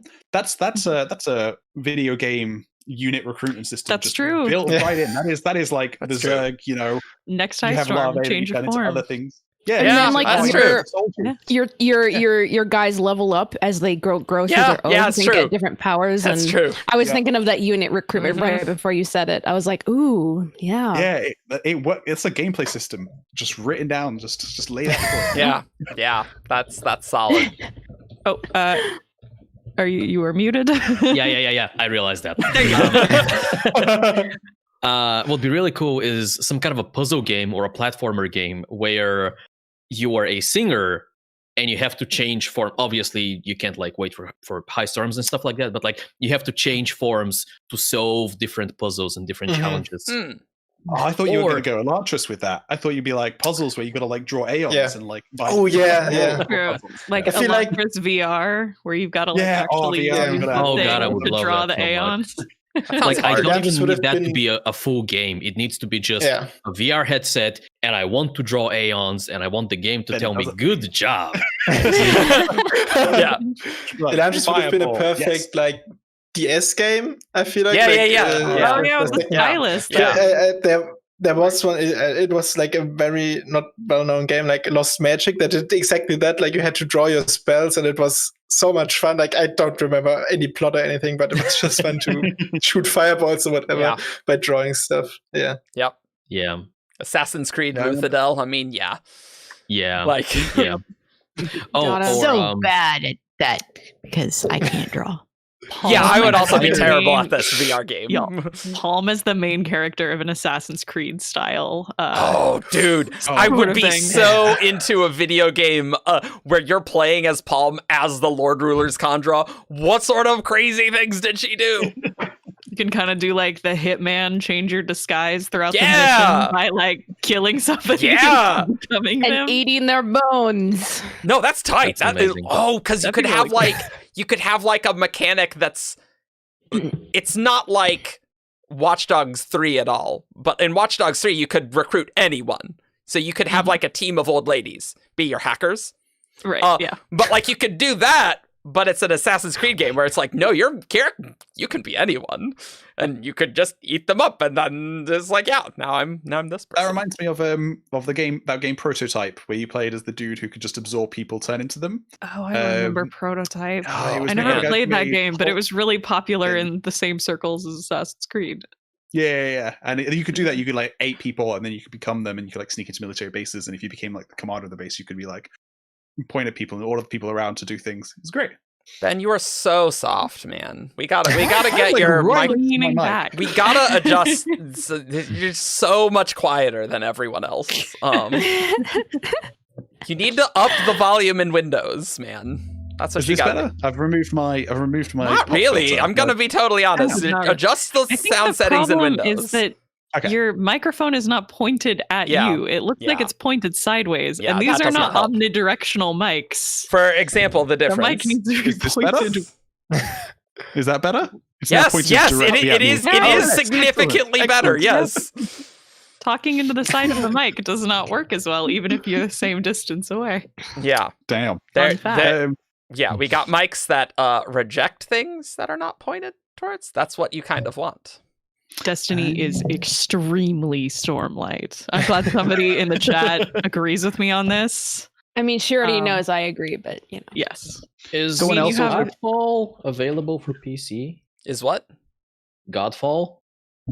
No, I don't think so. I think it's The Oh, the like armor, the armor Stormlight, game. yeah. Yeah.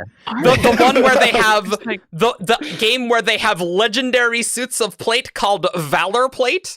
I seem to remember a conversation on Discord where it's like, were they actually inspired by Stormlight? And it's like, I mean, Yeah, they I were. literally They read. were, yeah. I read the blurb and it's like, well, they have legendary suit called Valor Plate, so I'm gonna go with yes. mean, and if the dev it is said a- yes, yeah, Yeah, the Yeah. different- yeah. yeah. so Destiny, obvious.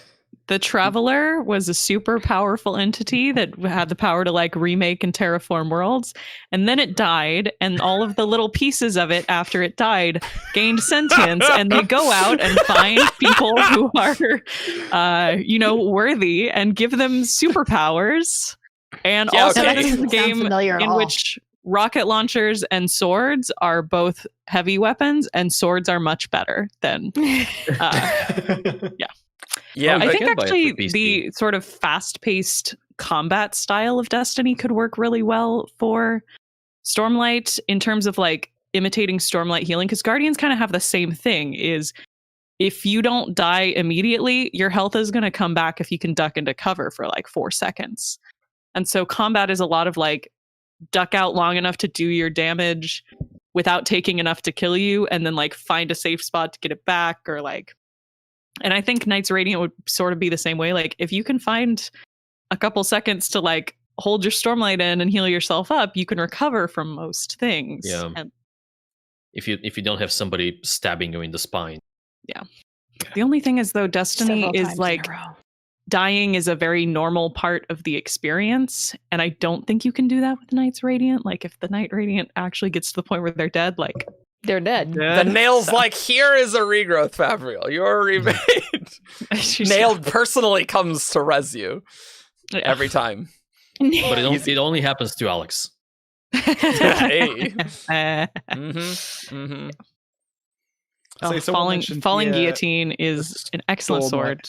Yes, Ben? The Stormlight VR game that actually it exists. Yeah, yes, it does actually Yes. exist. Yes. VR There is actually a experience. Stormlight. The VR experience. You can go listen to us interview them because not many people clicked on that episode of Sharkcast. But Shocking. you can go listen to it. Am I the only one that played it? I think I'm the only one that's played it because I then saw them at convention and was like, "Oh, hey, it's you guys," and he's like, "Oh, hey, it's you." And then I played it. Do any of us have VR headsets at home? I don't think. Yeah, I have PSVR. Oh, okay. No, I do not. I used to have one of those where you like put your phone in. I hear, like I the hear Galaxy Half-Life Gear? Me is very good. So Not the Google Cardboard, but like the Google Cardboard. It- There's it steps seems- from that. It seems gimmicky, and I'm a person who already feels like really strong vertigo in my stomach when I fall in a video game. Oh, and yeah. so it's like I'm suspecting just from that I would probably have a bad reaction. Very motion sick, yeah. Yeah. I'm not gonna say motion sick, but like my stomach like clenches when I fall. That sounds very pleasant. Yeah. I It went, would not be You know, fun for you. noise. I went to a VR, like a not like a computer cafe thing, but like a VR cafe in New York once. And so the favorite thing I played there was like this rock climbing VR experience, which was great. It was fantastic. The worst thing that was there was just a very short experience that was called like not the ledge. Well, it was you put on the headset, you get in an elevator, you go to the top floor of a skyscraper,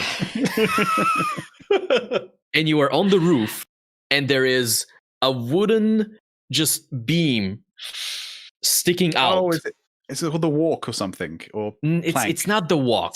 Something like and that. That's a movie, I think. but you are playing this inside this like little playing space, but there is an actual wooden like piece of wood on the ground. And so the entire point of the VR experience is you have to walk on this No. piece of wood that's sitting on the ground. But in VR, you are on the 100th plus floor. No. And like, obviously that's a I'm world aware. right there. Obviously I'm aware that I am like in physical space, I'm completely safe. And if I'm gonna fall like 3 inches. But like, it was impossible to convince my brain that this was the case. And like, I could not step on that thing. You just, I just I like like heights, and that sounds like it would freak me out. for a minute straight, I was trying to trick my brain to step in there, and I couldn't. I just couldn't. And I'm like, okay, that's fine. I'm done. And I walked away. I mean, that's an interesting experience. Oh my God. Yeah, Also, there's I'm a, writing down Aelin : Ace Attorney with I Renara was and trying Maya. to snip that. I was trying to I snip know, we gotta all like that. send that to our Ace Attorney friend. Also, we need Rock Stew Simulator as a mini game at least. Good idea. Absolutely. Have a cooking game. Yeah. That's another DS game. I snipped Yep, it. I yep. snipped it. I'm low key resentful of Half-Life Me because I get extremely protective whenever I see something else using the spelling of my name. Like, it's fine. There's lots of Alexes in the world. Normal people who have their name spelled A-L-E, that doesn't bother me. But if you spell it A-L-Y-X, I'm going to come for you because that's me only. You're not allowed to name anything else that. Stop it. All Protective. the juggling videos that came out of Half-Life Alex are fantastic. Like, I'll be sure to build a time machine so you can go back in time and send a letter to Valve that you're very upset when you're like, how old when Half-Life 2 came out? I don't know. There was another person in the Tumblr Cosmere fandom who was like an ALYX Alex. Wow. And I was like, I have to and kill like you put now. it in her tags. Like her tags The would be like Highlander Alex strategy. responds or Alex's thoughts. And I'm like, I didn't post this. Who are you? Stop Okay, it. yeah, that's Stop pretty impersonating freaky. me. Yeah. Half-Life Feather. There you go. Half-Life you. I'm reminded, Alex, that you got the Truth Watcher necklace from the I did. Madali. It has not come in yet, but Yeah. it's on its way. I also swapped out my normal Skybreaker necklace for just the regular Cosmere symbol necklace. So There's a code. I think it ends today. I can put it in chat if you guys want. I'm waiting for them to make a not bronze version of the Truth Watcher. I need to get a bronze chain for my pendants. They look a little bit weird on the silver chains, but the thing is that the bronze ones are much larger than the silver ones. They're like, yes, because the problem is that if you wear the enameled ones every day, they will fade. I know this, having bought 3 else color necklaces. After about a year, the enamel fades. Hopefully the silver one will do better than the bronze ones, but the bronze ones are larger than the silver ones. I just don't like bronze. I think it's an ugly metal. I mean, the silver ones definitely look better, in my opinion. They totally do. Although I will say, if you click the link in the chat for my news article, the Stoneward one in bronze looks tight. Like that one looks great. But with like the else color one, it did look a little weird because it's like blue on like a yellowish bronzest metal, right? It's just like, it's not quite as good, but obviously cheaper. Is there a Dustbringer one? Yeah, they have all 10 they have now. all of them now. They have all 10. Truth Watcher was the last. And I Stoneward. can't believe it took us this long to get a Truth Watcher. And you Especially can't get the silver one of the Stoneward. We had a Truth Will Watcher. Shaper symbol before we got a Truth Watcher symbol. Like, Renarin has been declared a Truth Watcher since book 2, and he's a very March 2014 character. Just like, why did this take so long? Why, we got Kobold Guard alongside At the same time, we got Truth Watcher. Yeah. Hey, chat. Is there any Cobalt Guard fans in the chat? Because is that anyone? Yes. I mean, I like them. I think they're neat. Do you guys remember Niter? Pendant. I'd wear a Ghost Bloods pendant. Ooh, a Ghost Blood pendant. That's good. Just pull one. Are there any Mitsubishi? It'll just be a pendant that says "I heart Kelsier." I drive a Mitsubishi, so there you go. No. It's a pendant that just says "I heart Kelsier." That's what you'll wear. but the heart has a metal spike through it. Ooh, that's good. That's good. There you go. No, I don't believe the Cobalt Guard was mentioned in Rhythm before. No, although Kaladin was the head of the Cobalt Guard for a bit after its original one just dies in the Battle of the Tower. Very prominent characters. Oh boy, don't remember Kaladin. That is apparently what they say. Yes. I was sitting here like, what's the Cobalt Guard? Yeah, yeah, right. Yeah, but I mean. Yeah, currently I have the Skybreaker pendant. I have the Cosmere pendant. I won, and which metal is it? It's one of the metal symbols. The nullifying one, aluminum. The aluminum one in at a signing, won one of the little contests. Sometimes you can get little prizes if you go to the signings. Once we're, allowed to gather in person again. That's gotta be weird to be in person again. I went to the grocery store, there were a lot of people. I was like, this is uncomfortable. I didn't like crowds even before, but now I'm like, I got 3 weddings to go to this year, and I'm slightly anxious about. Yeah, that's reasonable. Slightly. Yeah, slightly. In the meantime, I'm just sitting here just jonesing for Jordan Con again, please. Yeah, maybe next year. Yeah, you know what? End of 2020. End of 2019. Oh my god. Whoa. End of 2019. It was like we were all making our who's going to Jordan Con? It was going to be a big deal. And then January, February 2020 happened, and our big plans for Jordan Con did not happen. No, they really did not. Looking forward to their Rhythm of War Right release. now they've got a tentative postponement to July, but they don't know whether they're going to be able to stick to it. The Rhythm of War release was going to be a thing. That was a big thing, yeah. Rip Rhythm of War release.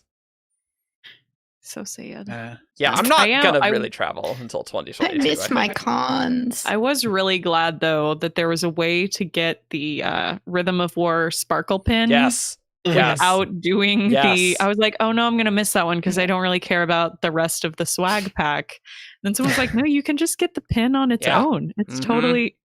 I think you had to you had to add the swag pack. Backfill my pin. It was awesome. Yeah, you had to I got them. add the swag pack, and then you could do the pin as an add-on, and then you could take the swag pack off and just get the pin. Yep, and that's what I did because I have the first 3, so I have to get all 10, or I will. Look It at all will be these the worst. collectors. Wow. But I think they were selling the Windrunner pin again.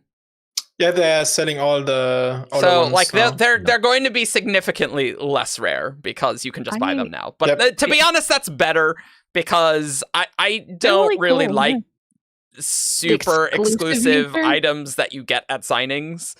Like Mhm. I don't know. I'd prefer to just buy them for people who want them. They can still be prizes, but I don't know. Like.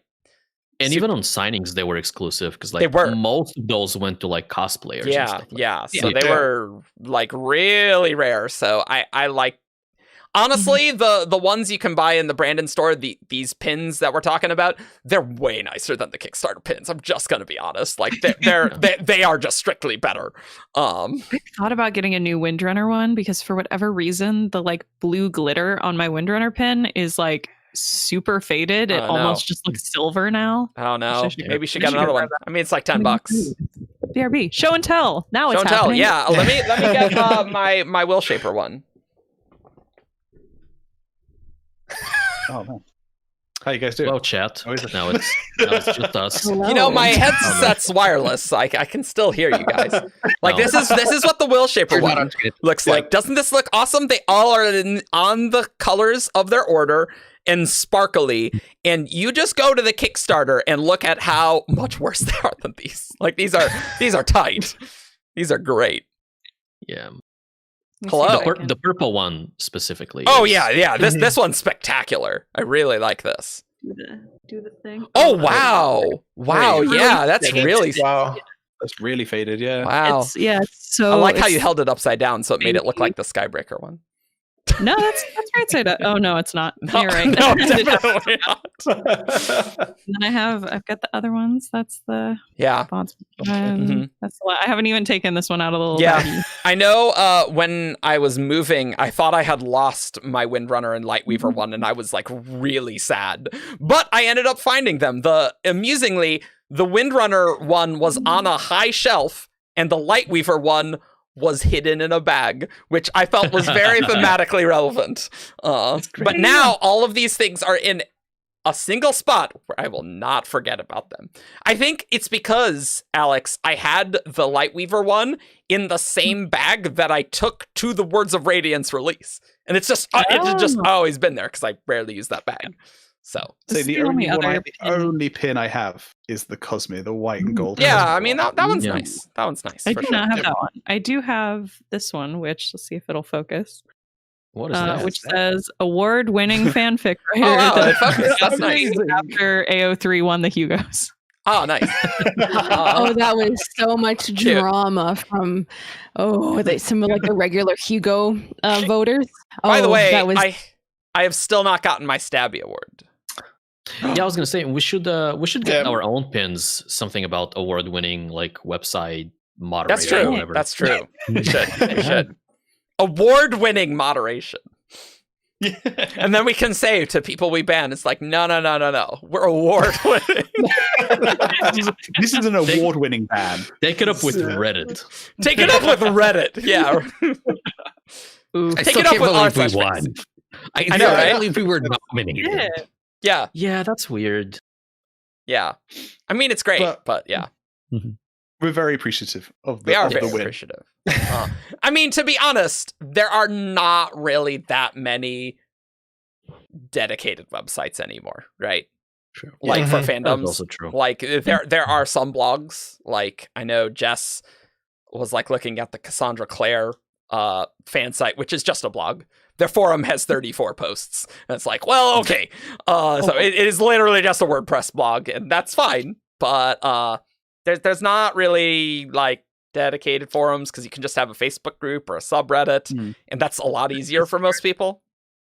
Yeah, I Yeah, in think my head, subreddit I'm is like- the way most people go. Yeah. Yeah, I've got like you've got the like all the Harry Potter ones, and then you've got like what's the Yeah. Star Wars one? Is it the 501st? You know, that's I don't pretty know. much the only other one. Yeah, I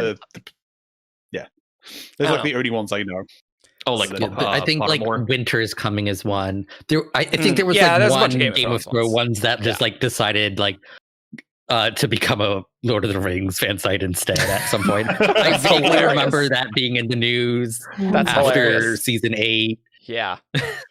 Yeah, so like we're a pretty unique site. And we'll still be relevant because we make content. And I guess this is the content that you want, I guess. Maybe, potentially. Go figure. Us just sitting here blathering for a couple hours. Yeah. Do you guys have more questions for us? I don't know. Showing off, talking about video games. Yep. We are will the just find something to talk about. Ooh, I like Splot in chat. There's a season 8 of Game of Thrones. Season 8 is my favorite season of Fortunately. Game of Thrones. Wow. Not in my head canon. I never. Season 8 has to be my favorite because it's the only season I've actually seen. That's true, by default. By default. How did that happen? Oh, this is great. Because I went through my entire life not watching Game of Thrones and it was amazing. And then Alex says, "Hey, Shannon, my friend has been forcing me to watch Game of Thrones throughout its entire lifespan. And now season 8 is out and I hear it's terrible. Want to watch it with me?" And I said, "Sure." It was a blast. It was. we were dragging that show.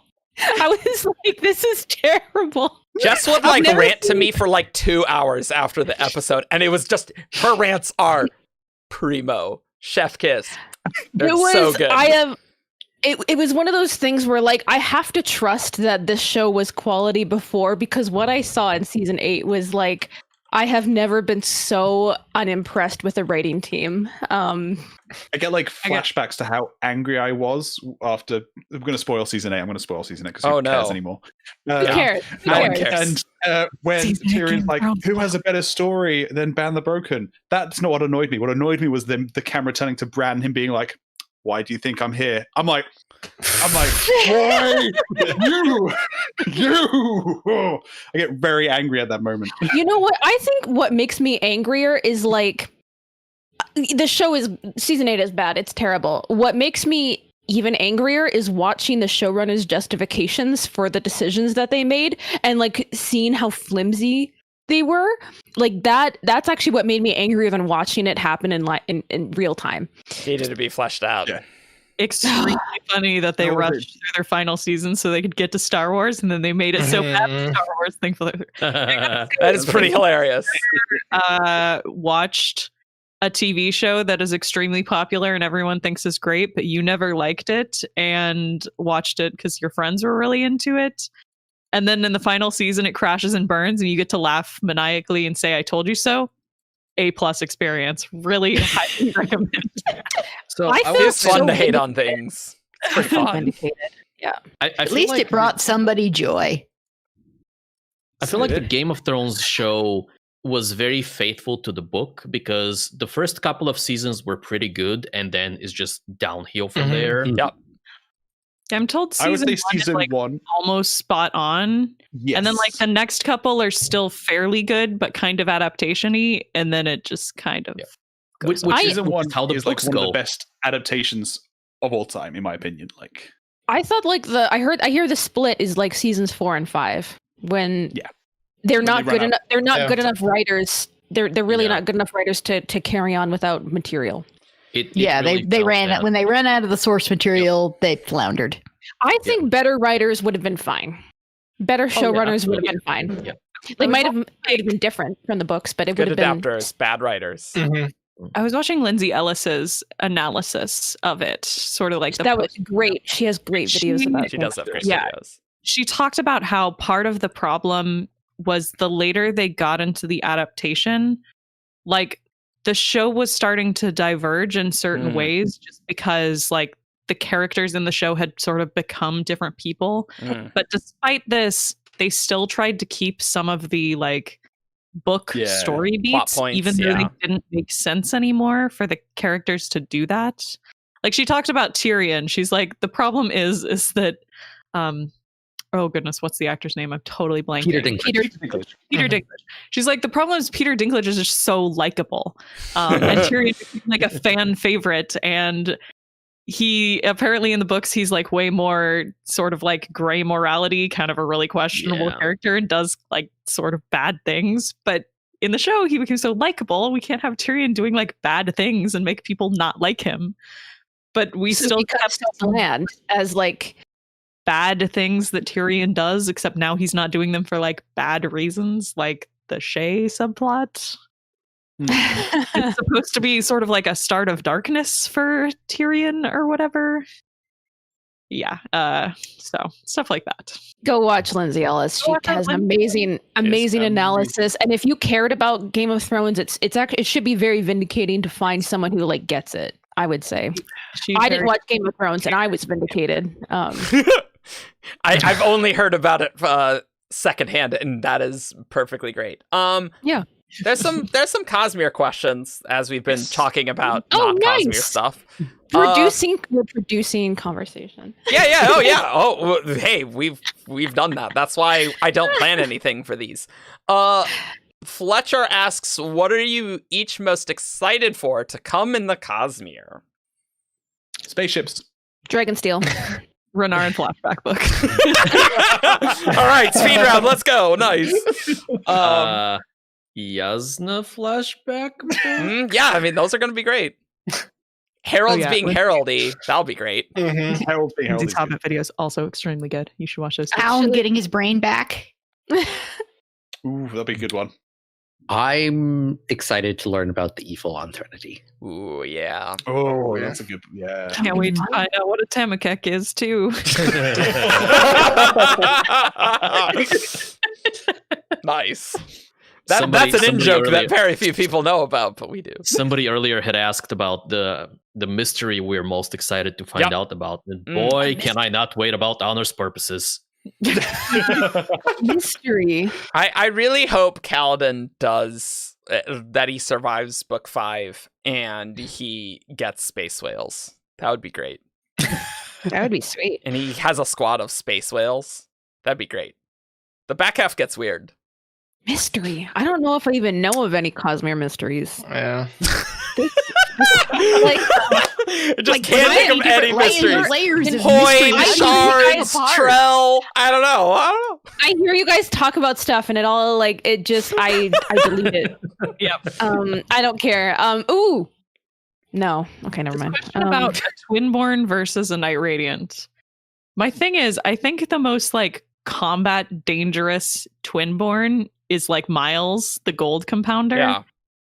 And the problem is that every Knight Radiant already has that power by default, plus more stuff, plus a shard blade. Oh, you're dead. I don't think any Twinborn could like stand up to even like a baby Knight Radiant. But where are they fighting though? Because it depends. Do they how much Stormlight do they have? Is it going to get replenished?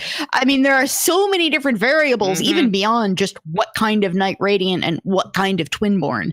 It's sort of like the Paladin versus Yasna thing. It's like it was so the answer people came up with for like which Knight Radiant would be was so context dependent. It was like in this circumstance, you know. Ooh. Exactly. Like the Suvidu cage match, but just 2 Cosmere characters. That would be fun. Bike Mearns asks, I've only read Mistborn once. Does the cognitive realm on Scadrial have a name? And then he says, Shadriel? No, it does not have a name. It does not have a name. It does now. Well, I guess technically Expanse of the Vapors, right? We'll stand on this one. Yeah. But Shadesmar is apparently going to be used more broadly, which Ian does not like. Currently, I guess it depends how much travel happens between each world. Yeah. Because if there's lots of travel, then sure, why not? They're gonna start. There was the calling it entire something. mercantile enterprise. Scary is just now is the place where you can get canned food. And that's like I think it's possible that it has a name that is like a local name, the same way that Shadesmar is local to Roshar. and we just don't know about it. And there will be an opportunity in the future to find out what that name is. Currently, for the Coppermind, Shadesmar, we are going to refer to as the Rosharan subastral of the cognitive realm. And that's what it's going to be. And general cognitive realm, what?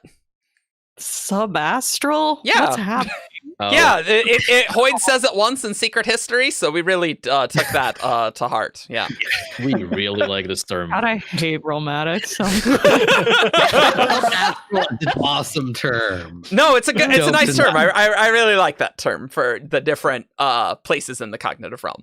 Although, what is the nexus? I would really like to know what a nexus is. What is the nexus of transition? What does that mean? And how is a subastral different from an expanse? These are all very good questions. Can you see me glazing over? Why is it called the Sea of Lost Lights? Like a Krispy Kreme donut. Oh. It's just me going through the waterfall of frosting every time. Mm-hmm. I still remember like that. What was that shardcast I was in about the Recreants timeline? Yep. Bottomishram and the Recreants. Yeah. It was like the two, and like I remember like this one moment, Eric, Evgeny, and David started talking about something, and then they could tell like I was not present. That's true. That's true. That's accurate.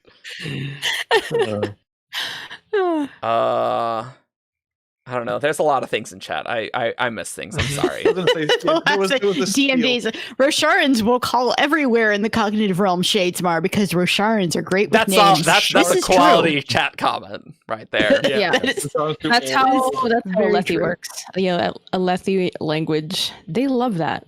Do you know? I just realized. So they've got like they call their star Roshar, right? So when they go to Scadrial, they're going to that's the Scadrian Roshar. The star's not Roshar. No, but they call the continent, the planet, and the system Roshar. Yes. Does the star have a name then, or not that we know of? Just the sun. Okay. Theron telescope was. Sorry. I think the Celish system is the only one with where the sun has a name. Okay. Yeah. I don't think the Lyre chapters are good. Like, they're fine. I'm not super thrilled with any of the Brandon unpublished books. Maybe that's because I'm just like used to Brandon's writing quality being significantly better than, Elantris things these But that's true. That's true. Star. That's quality. It's nice. I like it. Yes, Rostar is very good. Yes, very appreciated. Solid. Thank you, Ryan. About world hoppers learning the languages of other planets. Connection shenanigans. Connection shenanigans, or the way that societies learned each other's languages on Earth when meeting for the first time, which is very slowly, very hard way. Yeah. I actually have so many thoughts about how connection works with natural language learning. Like when you turn. We had that shardcast. We did have that shardcast. Big disagreement. There was a big disagreement. So fascinating. It was a fun episode. Yeah, let's not talk about Six of the Dust 2 here. That'd be great. Thank you. Mm-hmm. Yeah. Oh, yeah. That's Also, like the one thing. I think most of us haven't read it. Yeah. We mentioned this earlier. I read a scene of it and then I put it down, and I don't really care to pick it back up. I probably won't read it, even though I'm going to wind up with a copy sitting on my bookshelf. Yeah. And it's just because my brain is already such a chaotic mess. I don't need stuff in there that's not canon getting mixed up with canon. Yeah. Because please be nice to the poor ADHD girl. My problem is just like it was his like a scene of a high storm coming, and it just had such little emotion. It's like, wow, Dalinar's watching a battlefield, and there's no tension whatsoever. It's like, wow, this is great. Maybe I'm being too hard on it. When was it written? 2002, 2001. 2003. Wow. No, I think Dragonsteel was 2001. Oh, I was like a child. Yep. Yeah. Oh, shut up. Hold on, 2003. Oh, 2000, 2001. Zomble Socks asks, could Raoden still be alive? Yeah, I think he could totally be alive. Yeah. We don't never know much remember about the longevity of Elantrians. Elantrians. Really, why do not? we? Yeah. No, but I mean, Galadon's around, so Oh yeah, valid. Yeah. like, Although Galadon, Definitely Worldhopper possible. is. yeah, he If, survived if the anyone plasma. could use their magic system to extend their life, it'll be Elantrians. Yeah, To they can do program whatever you your want magic. the story to do. Yeah. Basically. Yeah. And also the lighthouse keeper. Mhm. Yeah, oddly enough, I think the only unpublished Brandon book that I've read, not finished, was Mythwalker, which I also think is possibly one of the worst. So I don't know why Yeah, he I didn't even picked the finish it. worst That's how one. bad it was. He didn't even finish it. That I ended up reading over like White Sand or Way of King's Prime. Both of which- Dawnshard will come out in print. The problem is that there was a paper shortage. Like, Rhythm of War was nearly delayed due to paper shortages and like supply chain issues. So like Dawnshard being done a week before Rhythm of War, it's gonna be a while still for the Dawnshard print, but it will be coming. Like in Also, it will 2020, not- paper it will is not not- an essential. What, Ian? It will not be paperback. It will be hardcover because Oh. that's the mini editions, Yeah. which I can. Yeah, like Edge Dancer. Yeah. Ooh. Oh, we're going to the shelf. Yeah. It'll be a mini edition, like Edge Dancer. Oh, cute. Yeah, so it's just COVID things. It's just with ebooks at least we can read it immediately. That's nice. Radaslaw asks, I'll re-ask the question, does anyone else feel like the last Eshonai chapter was a tribute to Terry Pratchett / Discworld? I have not read any of them, so I you have tell read me. some. I have no idea what it would be referencing, though. Yeah, I wouldn't say so. There's like 25 Discworld books as well, so it's like, which Yeah. you're gonna have to be more specific, Radaslaw. I definitely recognized there is a quote. I want to say it's one of the early chapters of Rhythm of War that has that same quote. The original quote is talking about like the ships hung in the sky the same way that bricks don't. Yeah. Yeah. And I think Brandon did that with like the windrunners were in the sky in the way that sky eels don't. And I was like, oh, that's reference. I don't know Douglas if Adams, though, not Pratchett. something like Yeah, that. that's Douglas Adams. Yeah, There you go. Yeah, that's Hitchhiker's Guide. So close. Let's say, to was my the brain. fourth bridge ever described as a flying brick? I feel like He does kind of look like a at one flying point. brick. That's Yeah. true. Have to, but yeah, I have not read either, but they exist in the similar part of my brain is like sort of sci-fi that's very funny and also commentary about modern society, I think, but I haven't read them, so I don't know for sure, but that seems like the way that people talk about them. Yeah, I see the death parallel, but I don't think it was an intentional tribute. Just more of a cool thing to do or a nice thing to do. Yeah. I mean, there are only so many ways in print you can get across the idea of a big voice. Yeah. So Yeah, the right. fact that the Stormfather and Death both speak in all caps is just both authors trying to convey similar things. You definitely have a lot 'Cause more you- options in like a movie or a TV show and things with audio. Yeah. I'm so bad at doing like when I read to my family, like doing a Stormfather voice in general. You can but just like do my then trying Stormfather to voice, Alex. differentiate between lowercase Please don't. or Stormfather voice and uppercase Stormfather. I'm like, I can't. I'm just gonna tell you, hey, this is in all caps. Cool. Here we go. You just have to yell it. It's too much. Just yell. Do Oathbringer chapter 38 where you're just yelling all the Stormfather words. Oh, It's a yeah, lot this of was something as dialogue. well that came up between me and Lucy. We're talking. Do you guys remember the bit in Rhythm of War where the Stormfather appears next to Dalinar as like a grey mist shaped like Dalinar? What? No. I don't remember. What? Yeah, I that don't happened. because it doesn't happen. I was like, when does that happen? And she was like, yeah. And I looked it up and I was like, yeah, that happens. What? I think Really? it's near, When? near the end. Yeah, Really? No. it's weird. Yeah. What? You're Okay. thinking when they're flying, right? Yeah, when they're flying. That's I think that's totally different, in my opinion. No, like Dalinor's physically flying. I think they're flying to Ishar's. Yeah, but they're in the sky. You made it sound like Dalinar is just standing on something, and the Stormfather's like, "Hey, I'm in this misty form." Try it up. It's a little different than what you described. If I recall correctly, it's like the Stormfather, like the clouds around Dalinar form like a vague impression of a face. Yeah. And that's all that it is. Yeah, but the Stormfather can always do that. No. I'm going to look it up because then he says, Dalinar says it looks like him. Like it looks like Dalinar. That's the bit I don't remember. I'm going to find it. I need more water. I'll be right back. Chat, okay. We'll do a research break. We'll edit this in post. We'll give this part to the patrons. Oh, wait. Non-patrons, look away.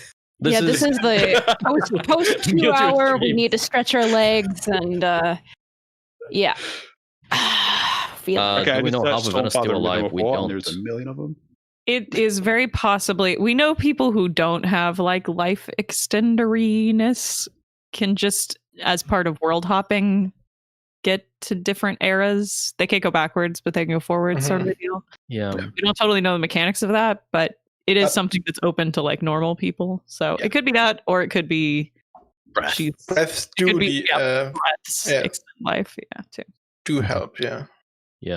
Or maybe if you just spend time in Shadesmar, you don't age there, or you age at a much slower pace. And so like you can be somebody like Demu, who enters, let's say, Shadesmar when he's like 30 or whatever, and then spends 400 years in Shadesmar and then pops right out in the Rusharan physical realm, and he looks like somebody in his 30s. Yeah, we know that high concentrations of investiture can kind of mess with the flow of time in the same way that high concentrations of gravity can. So that's sort of a vibe. Yeah, talking about Cosmere voices, I kind of backed myself into a corner because I gave Dalinar like the deepest voice I can possibly do. And then he needs to talk to the Stormfather regularly. And so the Stormfather ends up just being like kind of breathier without being very like solid and deep. Because I'm like, it's kind of like... There comes a point when an alto voice just can't go... It doesn't work. When you try and hit low, it's really difficult to actually give that voice dynamic. Yeah. I mean, even for me, the Stormfather has to be very low and like that. Yeah, but at least you're not monotone. Yeah. Also, I found it, Evgeny. It's a figure the same size as Dalinar. I do apologize. It doesn't look like Dalinar. It's a figure the same size as Dalinar. And headcanon, Vesha is immortal by way of being a return, but we don't know about Vivenna. Like, she might have returned, but I also saw she could have just been hanging out in Shadesmar. A question on FMK. We're not gonna do FMK because we tried to keep things a little PG. Routine on streams. It took me a second to figure out what we were. I was like, okay. Oh, yeah. But we keep kind of jokingly bouncing the idea of Sharkcast After Dark.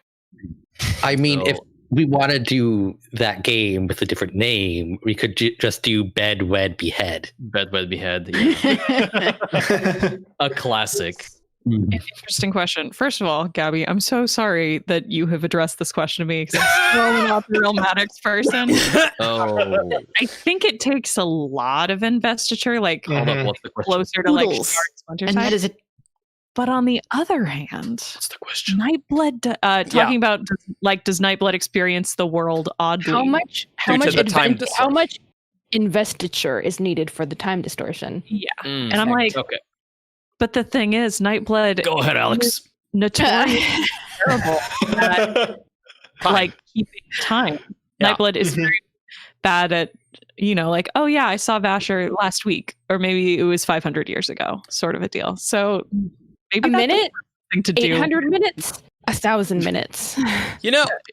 Here's the thing that's always bothered me about Nightblood. Why does Nightblood call Vasher Vasher? Yeah. That's weird. Yeah. He calls Denth Varatrelides, but like wouldn't he call it by Vasher's like Talaxid or whatever scholar name he's using at the time? I don't know. Vasher told him not to. Maybe there's to call him Vasher. I mean, maybe hanging around Vasher for extended periods of time makes him pick up the name changes, because he hasn't seen any of the others in ages, so he just sort of remembers them as who they were. But Vasher changes his name actively in Nightblood's presence, and Nightblood kind of picks up on it. And why does Denth say that Vasher is like an inside joke of a name? Brennan has been asked about this. It's like, let me find that. Great. I would love to know. I was about to say, like, is it possible Vasher introduced himself to Nightblood as Vasher? Like, how old is the name? Yeah, that's what I was thinking. Oh, Fel Candy's Also, in chat. Fel's in the chat. Hey, Fel. Candy. Sometimes she will be able to join a stream, but I think she's at work. Okay. Yeah. She works like 18 hours a day. Yeah. That's around. He called him Vasher because he gets angry And she's when going you to call him school. Daddy. So this is from Firefight Release Party. So it's an old one. Okay. From Hero Wannabe's wife. How come it's a joke that he goes by Vasher? Brennan, Dent says it's a joke because the name Vasher is someone they knew whose name he has appropriated. Will we find out who that is? Brendan, maybe we'll see if I can work it in. But it is a joke because, Dent is not amused. That makes even less sense that Nightblood calls him Vasher. Yeah. Like, it's just weird. Well, I know that, Gabby, because Nightblood calling Vasher by another name would ruin the reveal. No, I understand that, but like, so we got the joy list reasoning. We're looking for the Watsonian reasoning. Yes. Ah, right. Yes. Yeah. So we want to know, like, why in world does that happen? I'm sure. Look, there's a lot of the spiritual mumbo jumbo in the Cosmere is very powerful. It very well could just be like Cayman says. Nightblood has spent a lot of time with Vasher, therefore their connection is strong. Therefore, Nightblood thinks of Vasher as the truer version of Vasher, like the spiritual ideal of who Vasher is. But Nightblood calls Vasher Vasher in Oathbringer as well. Mm-hmm. Yeah. I don't know. Yeah, like, I don't but in Oathbringer, we don't know how. Yeah. We don't know how long they've been separated at that point. That's true. Vasher may have dropped Nightblood wherever the heck he did before he started going by Zahel. Do you? I figure I figure like Zahel is his Roshar name, and I don't get any indication that they split up on Roshar. I don't know. Yeah, it's unclear. We don't know exactly what happened. Other than I'm sure Vasher is very glad to not have to deal with that damn sword for a while. He seems pretty thrilled. Do you think Demo could be an undercover agent of Kelsier in the 17th Shard? I think that is very plausible. Yeah, possibly. We don't know the 17th Shard's relationship with the Ghostbloods at all, right? We have no... We don't know much about them. We don't know much about the 17th Shard. we do know 17th Shard is very bent on non-interference, and I'm sure that the Ghostbloods mucking around with crap would piss them off. So... Yeah. That's Still certainly plausible. Flag in Gary being 17th Shard. Go Gary. Gary the Terraceman. Gary the Terraceman. Hello. Oh. Hi, baby. Hello. Man, I wonder what sort of crazy things my cats are going to do when I get kittens. Imagine your nice, perfect We look little forward to room finding out. Mm-hmm. not being your perfect setup anymore. The cat is not allowed in here because she we're just doing this again? goes through Hold everything and just knocks everything over. She just Come on. Headcanon says, ironic, the 17th Shard doesn't know much about the 17th Shard. I mean, if you watch our Brandon interview, we brought it up to Brandon, because Brandon told us to call us this before Way of Kings came out. So, whose fault is that? Why is Demo part of the 17th shard and not the Ghost Bloods? Also, no clue. We have no idea. We don't know what's up with know, these people. Answering these questions makes me think maybe a weekly-ish Q&A show about the Cosmere will not be that good because people will be like, why not this? I'm like, oh, I don't know. And it's just like that. Like, maybe that's a bad idea. Also, sure do you But it remember could be the, as simple as like the 70 shard existed before Kelsia even got to, assuming Kelsia also founded the Ghost Bloods, that they just didn't exist yet, and so Demo had to go to the 17th shard. Yeah. Bonk the mic. Could be. Stop It that. could be. You're like, Dalish can walk over everything, but don't bonk the mic. You're professional right there. Right. Nope, that's the tale. No. Sam Milner, you say we only suspect that Demo is 17 shard because Hoyd says so. No, that's not why we. No, it's in the Ishik interlude. He's in Way of Kings. He's there. No. I think what he's saying is we only know those three people in the Ishik interlude in the Oh. 17th shard. Because Hoyd says okay, your friend okay. in the 17th shard. All right, Yeah. I retract my comment then. Yeah. Which I think Brandon has confirmed that those are. Yeah. Yeah. Actually, 17th shard. Yeah. Oh boy. Oh, what was the other one? Has anyone got any last two shard theories? Ooh. Have we? I like processed the four ambiguity, we to got? be honest. Ambiguity is solid. I don't think that's actually the shard's name, but that's I like it. I don't think Wisdom has been covered by any of the new ones, so Honestly, I still like Wisdom.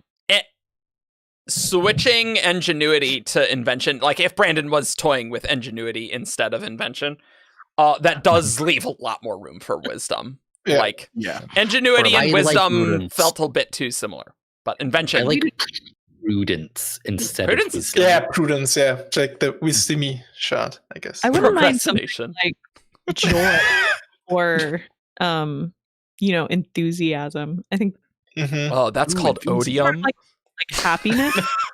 Like the opposites of anyway. No, I like joy. Joy's Yeah. a deeper and wider than Yeah. happiness. I don't think it will be Joy though, to be honest. I feel Odium, like but- I had. yeah. Oh yeah, Odium but happy, where it's got that core of happiness around a passion. There's the Joy shard. I just don't think. I think there needs to be a spectrum of positive emotion, Mhm. and Yeah. I don't think Odium covers the entire emotional Yeah, spectrum. no, he doesn't. He doesn't. Yeah. I mostly say that as a joke. Yeah, I think Odium very is like a full of crazy- crap when it comes to him calling himself Oh, that's passion. true. That's true. I do think whimsy. People are very afraid of whimsy, but I do think whimsy could be very much like a joy shard. Yeah. Sort of an Depends. idea. Yeah. Yes, but what does Whimsy take joy in? Yeah, I Whatever think the- Whimsy really depends on what Brandon decides. Like, I don't know. I want to see more. I want to see Whimsy. I want to see what Whimsy's shard world looks like Yep. because it's going to be fracking brilliant. Yeah, on Whatever on it one day of is. the week. Yeah.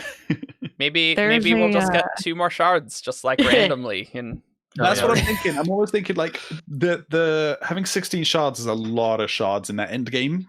And so I feel like we're going to see a few more cut down, a few more combined, and then there's going to be some shards which are just minor players. And I think this Yeah. last 2 might be the minor players. maybe. Mhm. Do we have a clue for the Ooh, 5th ideal? worst of shard Whimsy? combinations. Ooh, worst Oh. shard combinations. That's good. Whimsy plus Odium. That's pretty bad. As in, like, worst for other people or worst in and of themselves? Like, this I think is a worst in and bad of themselves. combination. Either. Preservation and ruin is a pretty terrible combination. You just Yeah, that's true. That is not great. I kind of picked the worst two to. Invention and Dominion could be really bad. Of like, Ooh. you Yikes. just are making, big weapons to conquer everyone and bring them. They under build your- the giant spaceships to conquer That's the- every that's the planet. Easy. imperialism shard. Yeah, it's Imperial. shard. There you go. Dominion and autonomy. Yeah, that doesn't seem like that would work super Yeah, great. that'd be difficult to pull off. Ruin and cultivation, I think, would work really well. Yeah, That could be Brennan fun. has said they're very compatible with each Yeah, other. change and Yeah. stuff. Yeah. Mhm.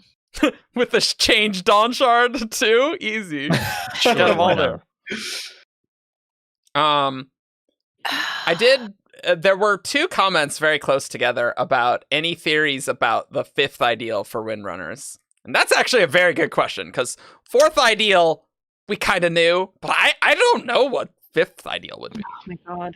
5th ideal, become the protect. It's gotta, you gotta take out the last T, you know? Yeah. It's sort of like, it's really hard because we don't know if the Skybreakers is actually the model on which the Skybreakers seem to have a certain model of that doesn't the progression of 1 through 4 for Skybreaker doesn't really have a 1-to-1 with the 1 through 4 of Windrunner.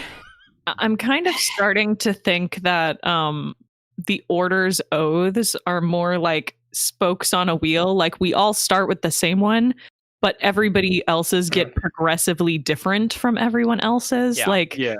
I know a lot of people, for a while, we were like, oh, well, the Lightweavers are the odd one out. And I'm like, I think maybe the Lightweavers necessarily aren't the odd one out. Maybe everyone has their own weirdness for the I like this one. I mean, we know that the oath levels share themes to them because we've seen several different versions of the 3rd Windrunner oath, and how they're tailored to each one's individual flaws, essentially.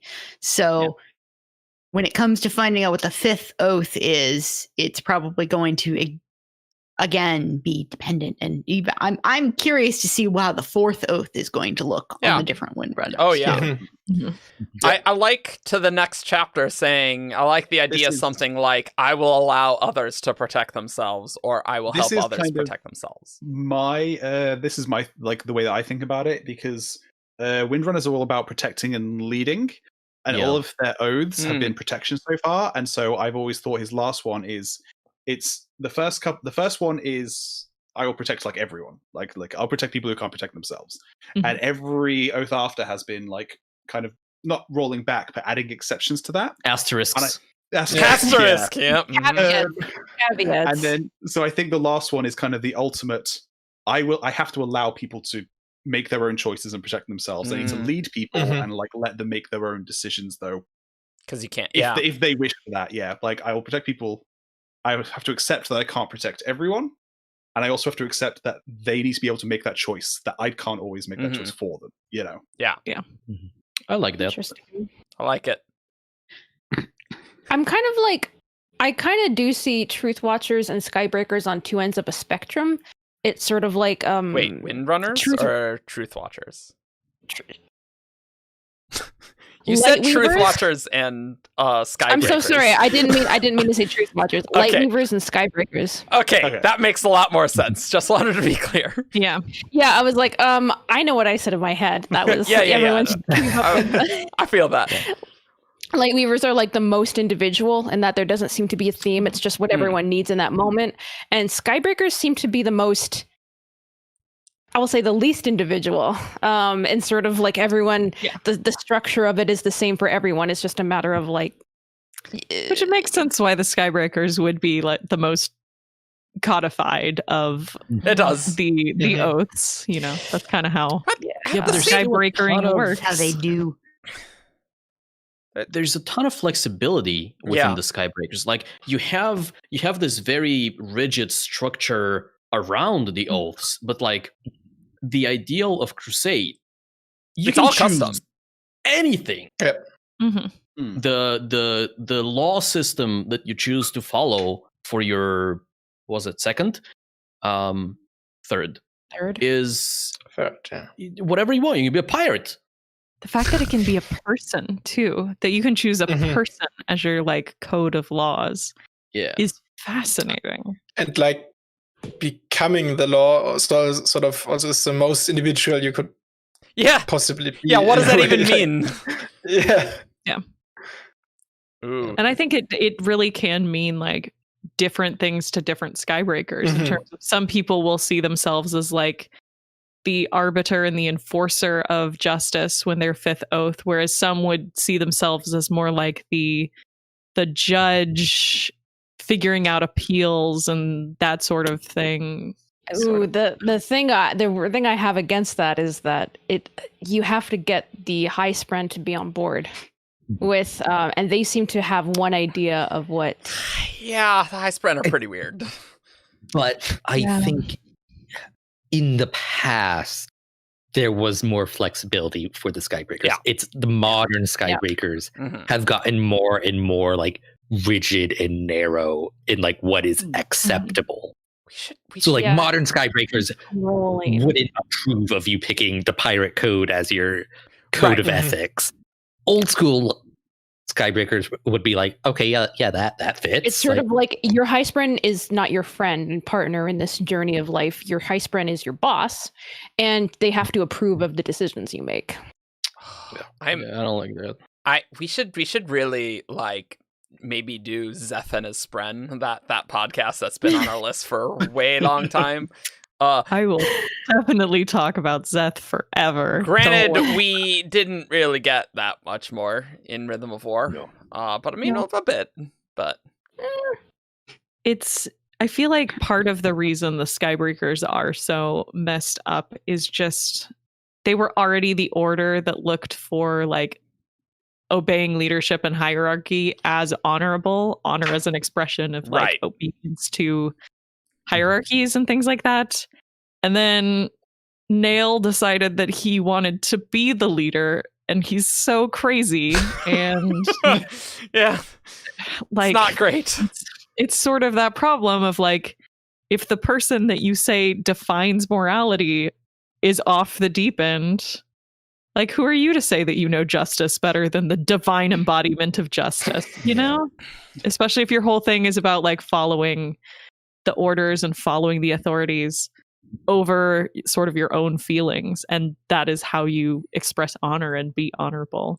It's like Nail at the top of that is just made it bonkers all the way down, because he's the only fifth ideal Skybreaker currently, right?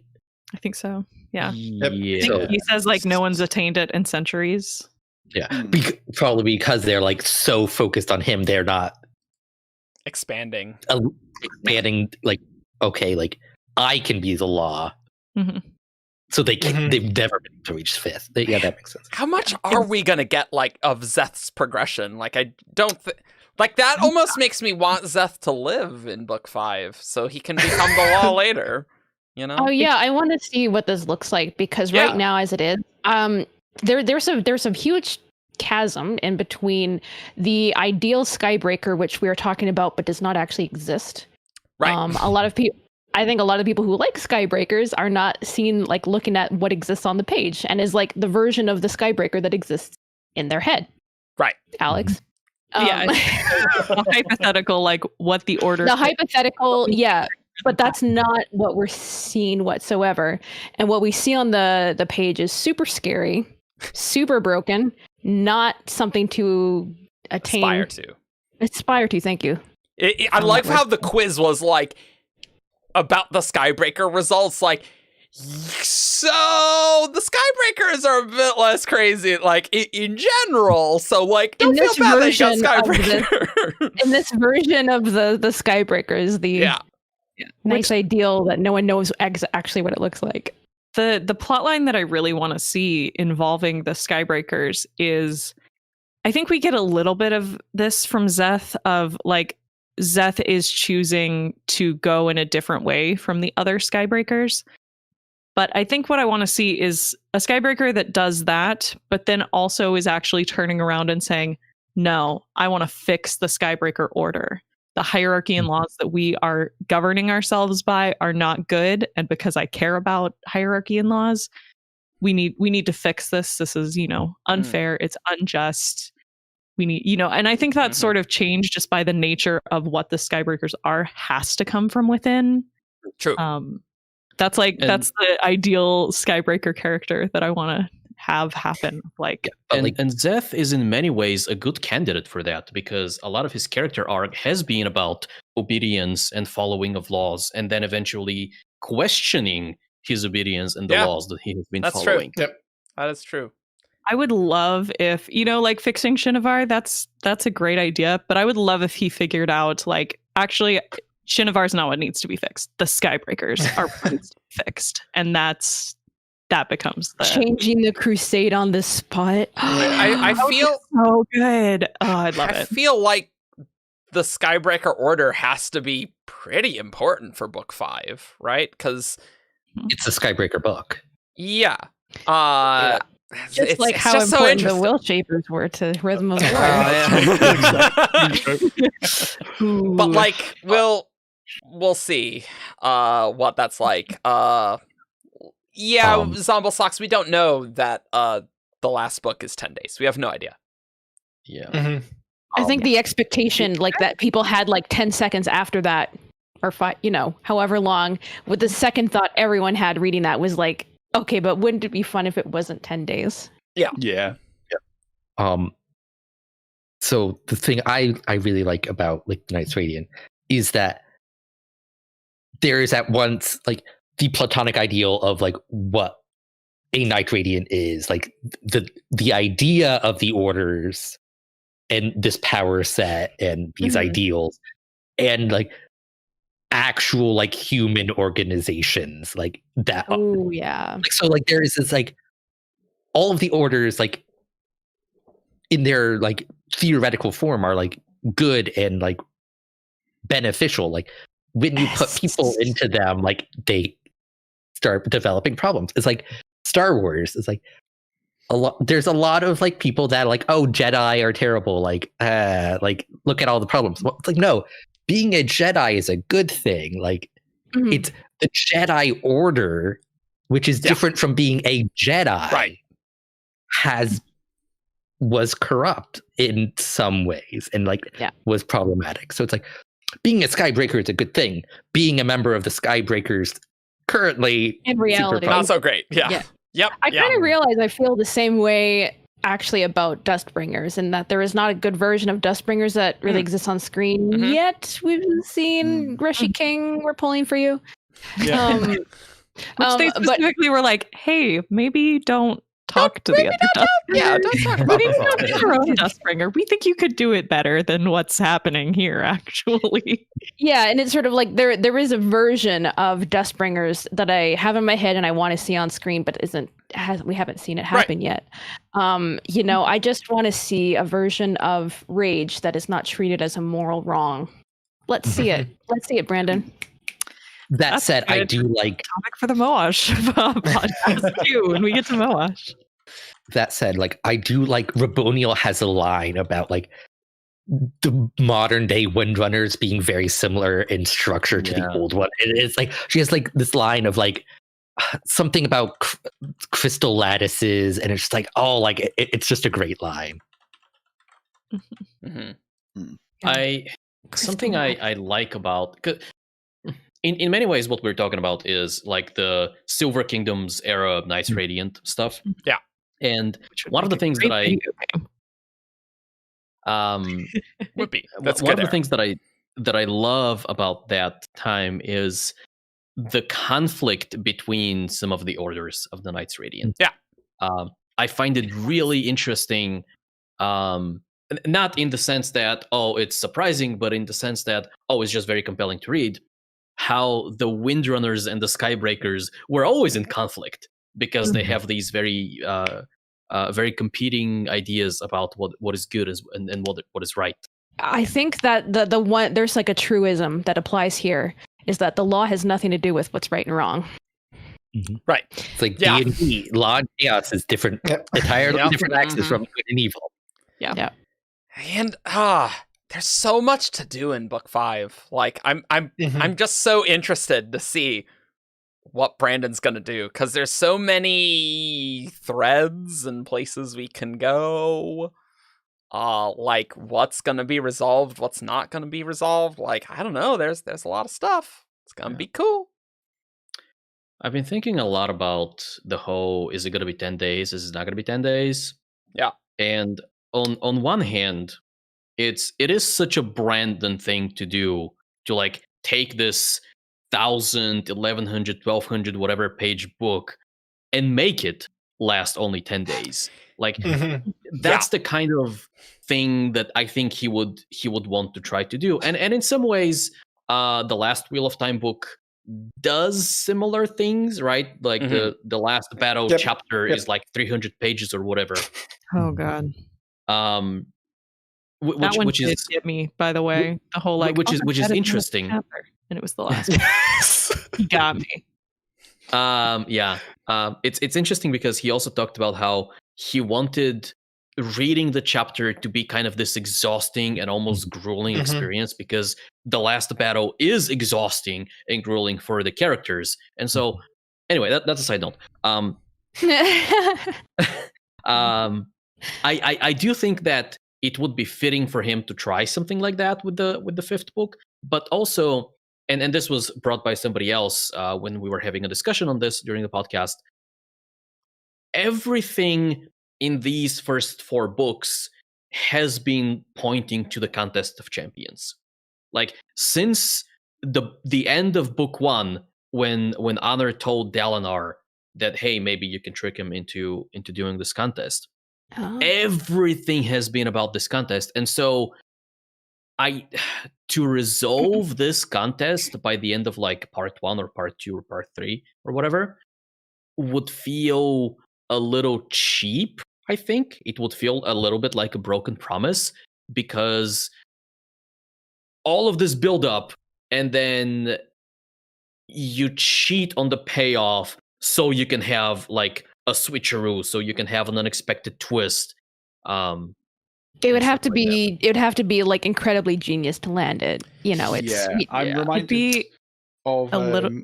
I was going to say, there's in Cradle books, I'm not going to spoil them too much. There's a duel that is warning. Cradle spoilers. I'm not going to spoil them. You're very quiet again, by the way. Oh no. There is a duel that is set up in the Cradle books. There we go. That happens at the beginning of one of the books, and it's kind of, even though it's a climactic duel, it happens at the beginning of the book, and he said in blog posts that it's because he needed to get it out of the way almost to let the story continue past it, and it's pretty disappointing because of it's this climactic thing that happens at the beginning of a book. So hard to do well. It's really hard to do. It's really hard. Like, honestly, with the start of Rhythm of War, he was like saying, "Oh, it's like the climax of, in between." And I just thought it was just fine. Like, I didn't like love it. Like, I think a lot of people enjoyed it, but I cannot see the contest being in part 1, part 2. Like, maybe part 3 at the earliest. Right. I think it could be the climax of the second book of the trilogy. Right. And then we have the last book as like the denouement of the first 5 arc books. 1. Yeah. Like, I can see something happening in the duel that would all of a sudden change the game, but it, like the actual duel itself has to be a big thing. Yeah. Talking about like setting up a big payoff over the course of like many books, and then like resolving it too early, it would almost be like if we had set up a big sort of like unstoppable death metaphor to show that the squabbles of men over power were inevitably futile, except then you kill your death metaphor in episode 3 of the final I was like, oh, now I know where this is going. Spend the rest of the season going back to the chair. No, let's go back to the politicking now. A little bit like that. It's like, yeah. We have the Contest of Champions, but what if we talk about High Prince drama again? yeah, exactly. That's basically what happened in Game of Thrones. Yeah. The huge thing, we just fixed it way Winter's too early. over. Bye. Bye, Winter. Done with Winter. Fixed it. Fixed it in one night. We got a long back night to the big chair. It was a long night, but it was one. Yeah. Jess thinks exactly the same, Alex. I'm so excited because, friends, Jess will be here not next month. Well, like at the end of April. So she'll be able to like be maybe on like 2 streams from now. Yeah. We're excited. Mm-hmm. Also, I did see like an hour and a half ago, somebody put in chat like Uh-huh. wondering about the D&D game that some of us are in. I saw that. I'm gonna hold on to it. I know. I'm like, I think that's a better question for when we can get Jess and Matt in Ooh, here. yeah, that's true. We can all talk about it because they are also in that group. Yeah. We will. And Grace as we can well, talk right? About it. And, oh yeah, and Grace as well. Yeah. Yeah, Grace isn't here today. Dang. Yeah. Yeah, I was just thinking that. I was like, oh, where's Grace? Yeah. I don't know. We gotta record some more things. But Yeah. I must say, doing every other week is really nice. Like, it's a lot of effort to edit the podcast, and honestly, we could even do better at editing if we wanted. But it's like time.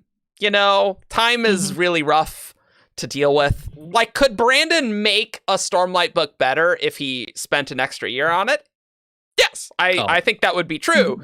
But like, eventually, you just got to be like, it is what it is. This is the best I can do in the amount of time that I have. There you go. There's the book. And Perfect is the enemy of the done. yeah, right, exactly. So it's like, is the podcast fine? Yeah, I mean, I'm glad. I think the only episode of the podcast that I was like, oh, I really hated editing was the Teravangian one. But I'm glad people really liked it because I was like, oh, this podcast is terrible. At least as I was editing it. Yeah. No, we are not. No. We have two in the bank right now, which is a lot. I think there's. You go ahead. I think the last few episodes, even just the recording, we were starting to get a little tired. Oh yeah, when we do 2 episodes in a day, we're totally shot. So I'm glad you enjoyed the Teravangian episode. Having thoughts is an effort. Oh God, I have to find something intelligent to say about what they just said. Yeah, like it's 2 episodes one after another is rough, especially when it's like Fabrials and we kind of got to be like on our game, as opposed to like WoB episodes that's like, all right, we're near the end, we're losing steam, let's go through these WoBs, less tangents, let's go. Also, I definitely have told people this before, but the last double episode that I recorded was the Truth Watchers episodes, and that was my first day of COVID symptoms. Hey, and didn't realize why I was so you did tired great, and feeling Alex. so You bad. did great. We got through it. It's fine. But yeah, we'll have some Who's That Cosmere character probably next time, because it will possibly have Rhythm of War characters. Mm-hmm. I would love to see us do. I know we've talked in the past about like redoing the 17th Shard logo at some point because it's an old logo. We've had that one for over a decade. It was changed in 2016 for 2016. So slightly. Was it? Yeah, it was. Yeah. I like it. Oh my god, that was 5 years ago now. Oh, Just I would also love to, in terms of like more editing quality, sort of a deal, like get a new intro and outro sort of a vibe. Yeah, you guys really want like sort of a musical intro, and I'm gonna be honest, I'm not the biggest fan. Like, listen, I know that the 10 frames of a silent 17th Shard logo with a fade to 3-frame for fade to black. I'm really just some like, what's the point of spending time and effort on an intro? Like, I think it looks really good. Like, I really love Brandon's. Yeah, Brandon's is good. Brandon's is one that I actually like, nice. but honestly, like, intros can just go so long, and we got to keep it really snappy. Oh no, yeah. I would have it like 3 or 4 seconds at a max.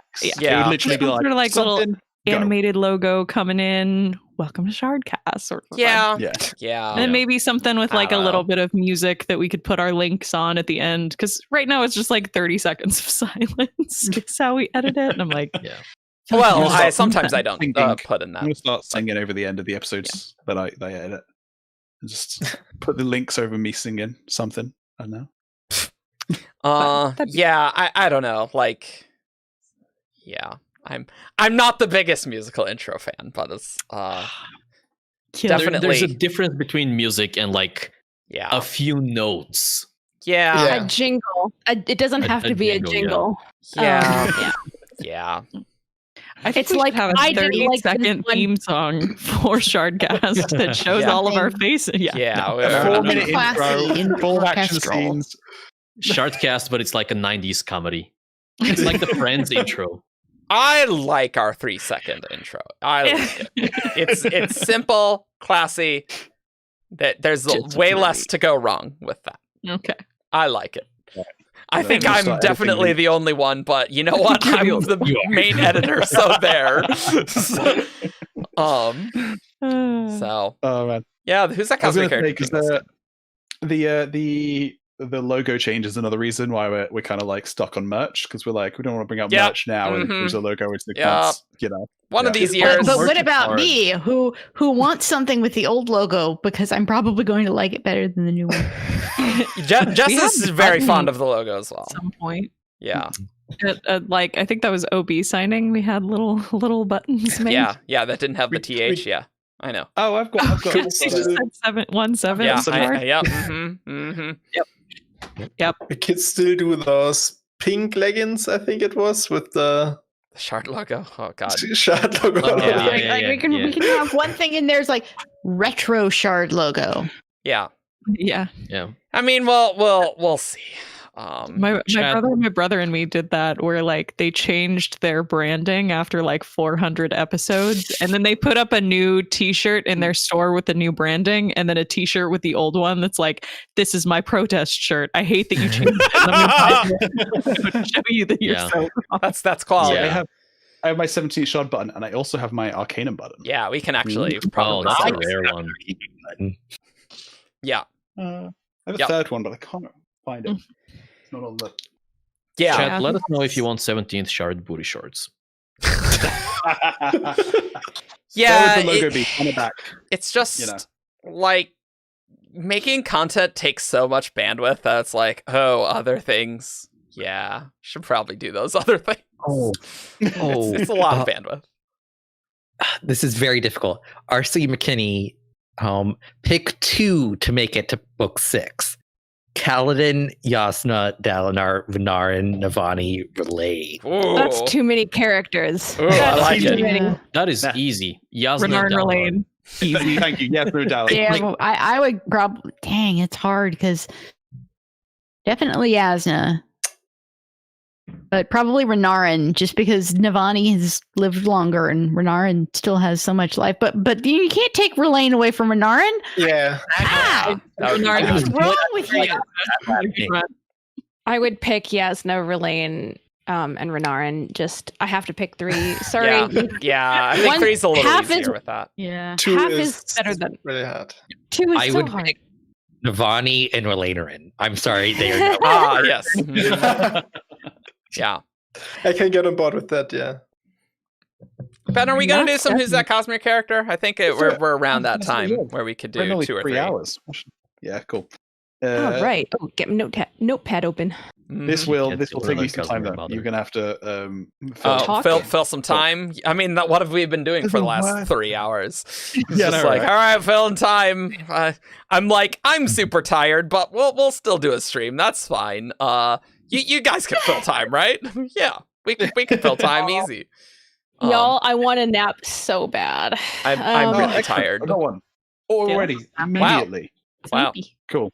Sleepy You cat. Oh, She no. loves it when the bed is made because there's that little divot in between the pillows She loves that. that she just like wants to be right in between the pillows. I So can cute. I can show art. Okay, so That's so cute.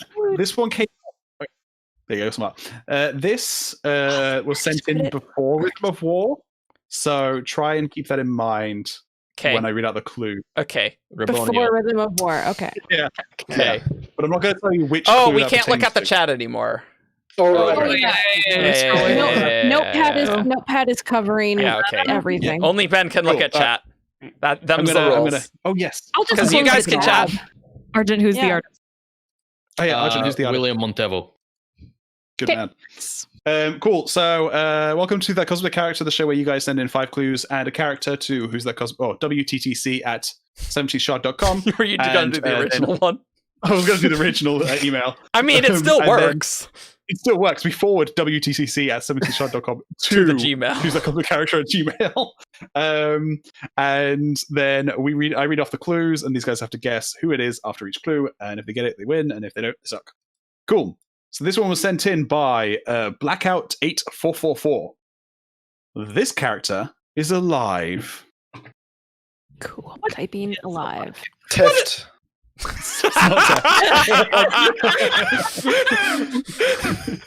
God damn it. Race.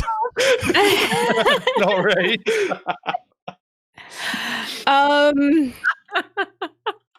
Quality. Hilarious. Oh my god. Content right there. Nightblood. It is not Nightblood. I'll go for Renarin. It is not Renarin. Really This makes me is- feel I- like someone who died in Rhythm of War. Right. There's a specific. I'm clues like which will, I'm wondering about like the definition of alive. I'm just like, how tricksy are they? What is chat's alive? currently Seth. talking about the definition. It's not Yeah. Seth. Kelsier. It's not Kelsey yet. Which was a very popular choice in the chat as well. Yeah, that I was Um, thinking of saying that one, but I was like, Yeah. That's No. really Has bad. everyone? No, Navani, just for It's not Navani. Okay. I think that's everyone. random shots in the dark. Cool.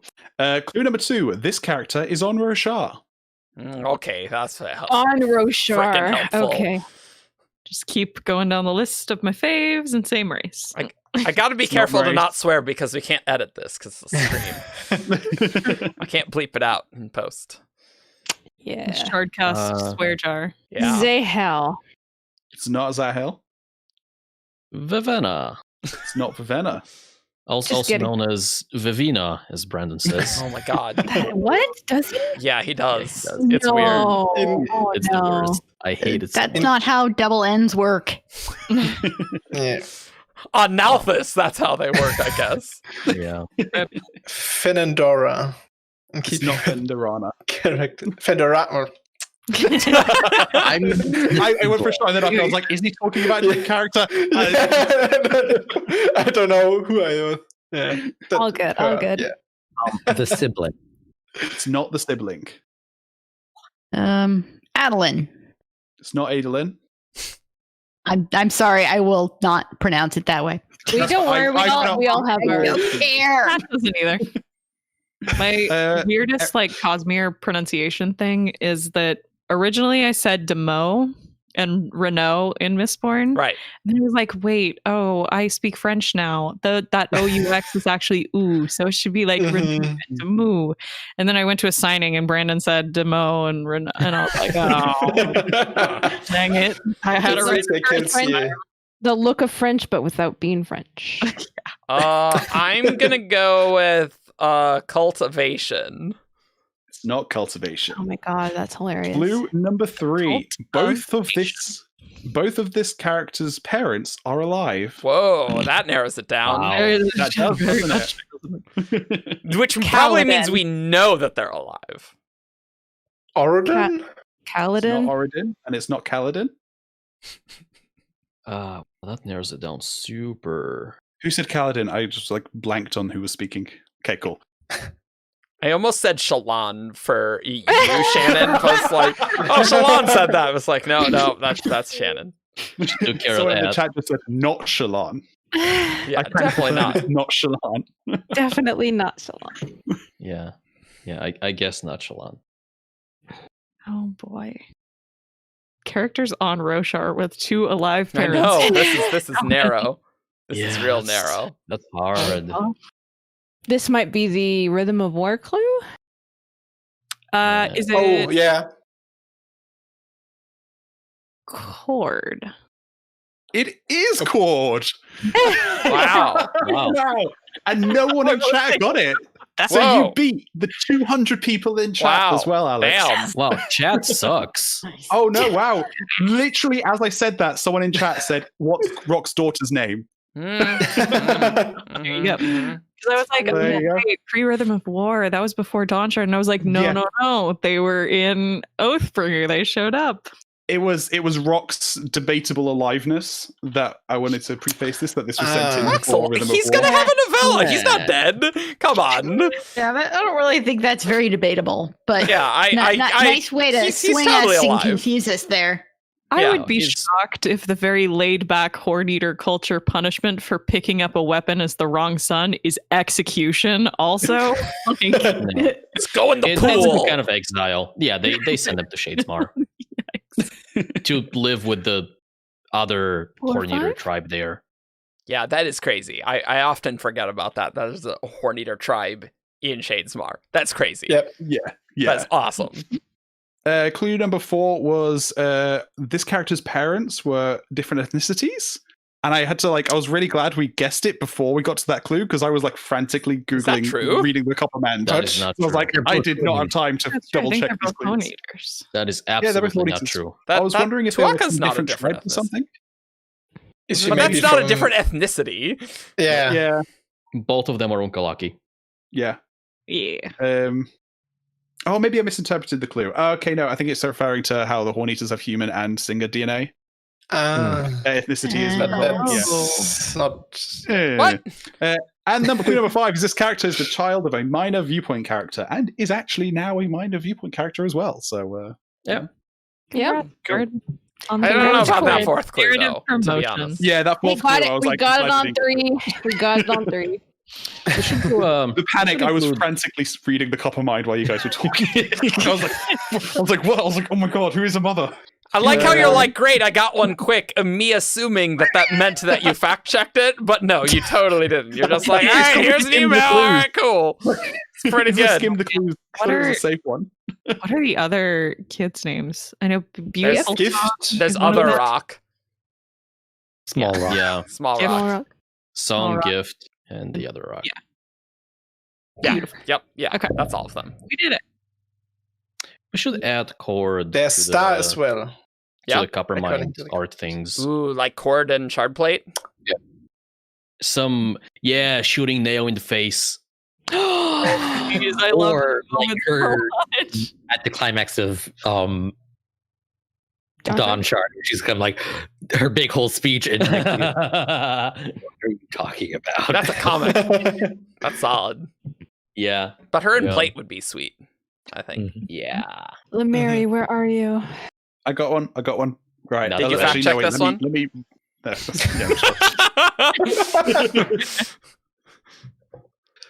Ben's very Cool, good I've at got this hosting business. I've got it. Yeah. Oh yeah, I'm the best. We pay him to be pretty not smart. Wait, but we Cool. don't pay. Well, I mean, I guess we do pay him because he makes very much. videos. He makes money in videos. I sent him As money. you would say in the K-pop fandoms, the visual of the group. Good at singing or Yeah. dancing. Okay, this one was sent in by Vividox. Oh. Clue number 1: this character is capable of world hopping. Well, Oh. Technically, everyone can jump through a perpendicularity. Is Raise again. technically everyone world hopping though? And it's not Marine. Yas. Nightblood. Not Yasnad. It's not Nightblood. Capable of world hopping. I mean, that would rule out cognitive shadows at least. I guess that's true. Yeah. Well, Vasher I would mean- object. Yeah. Yeah. Right. Does world hopping include like worlds within the same solar system? What does it mean to be no. capable of world If you're hopping? one of the fused going back and forth, you're technically hopping between worlds, even if you You can't. could theoretically Okay. cross off Knight's Radiant for the moment, as of book 4. Yeah. But they can world As hop. of They book just 3. they probably just need to leave their sprint behind. We know it like it's going to be possible, but right now it's Yeah. not possible. So that's kind of the logic I'm approaching.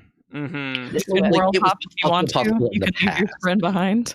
I'm just gonna go with Galadon. I'm just gonna say characters that I know are world hoppers for now. Felt. It is not Galadon, and it is not Felt. Shashara. It's not Shashara. Oh. I want to know more Got about one, her. Rosemary? Or as Brandon says, Shay Ray. No. No, he doesn't. No, okay. I was That like, one up. Yeah. Oof.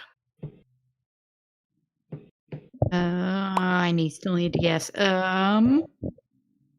Sharini. Capable world hopping. Pick a number, any number. 7. Pick get the low hanging fruit out of the way, Chris. It's not Chris. Clue number 2. This character frequently disagrees with the actions of others. Nash. No. It's not I Naz. was gonna say Nash. Endowment. It's not Endowment. Frost. It's not Frost. Oh, thank you, because I was literally just about to say You're welcome. Bayon. It's not Bayon. Demu? I love It's not Demu. I feel like the world hopping thing is now a red herring. Yeah, Yeah. probably. Yeah, probably. Well, technically. He disapproves. Does aromatic transfer count as world hopping? Disagrees with the action of others. Frequently. That's yeah. What is this? Who frequently disagrees with people? Sedeus, It's the not original. Sadius. The original. OG. Multiple Sedeuses. Yeah. The Since sad we're a little too locked into Roshar here, That's true. I'll go ahead and say and pick someone else who hates everyone else from a different planet, and that's Miles. It's not Miles. It's a good guess. Clue number 3. This character was in love at one point. Huh. Huh.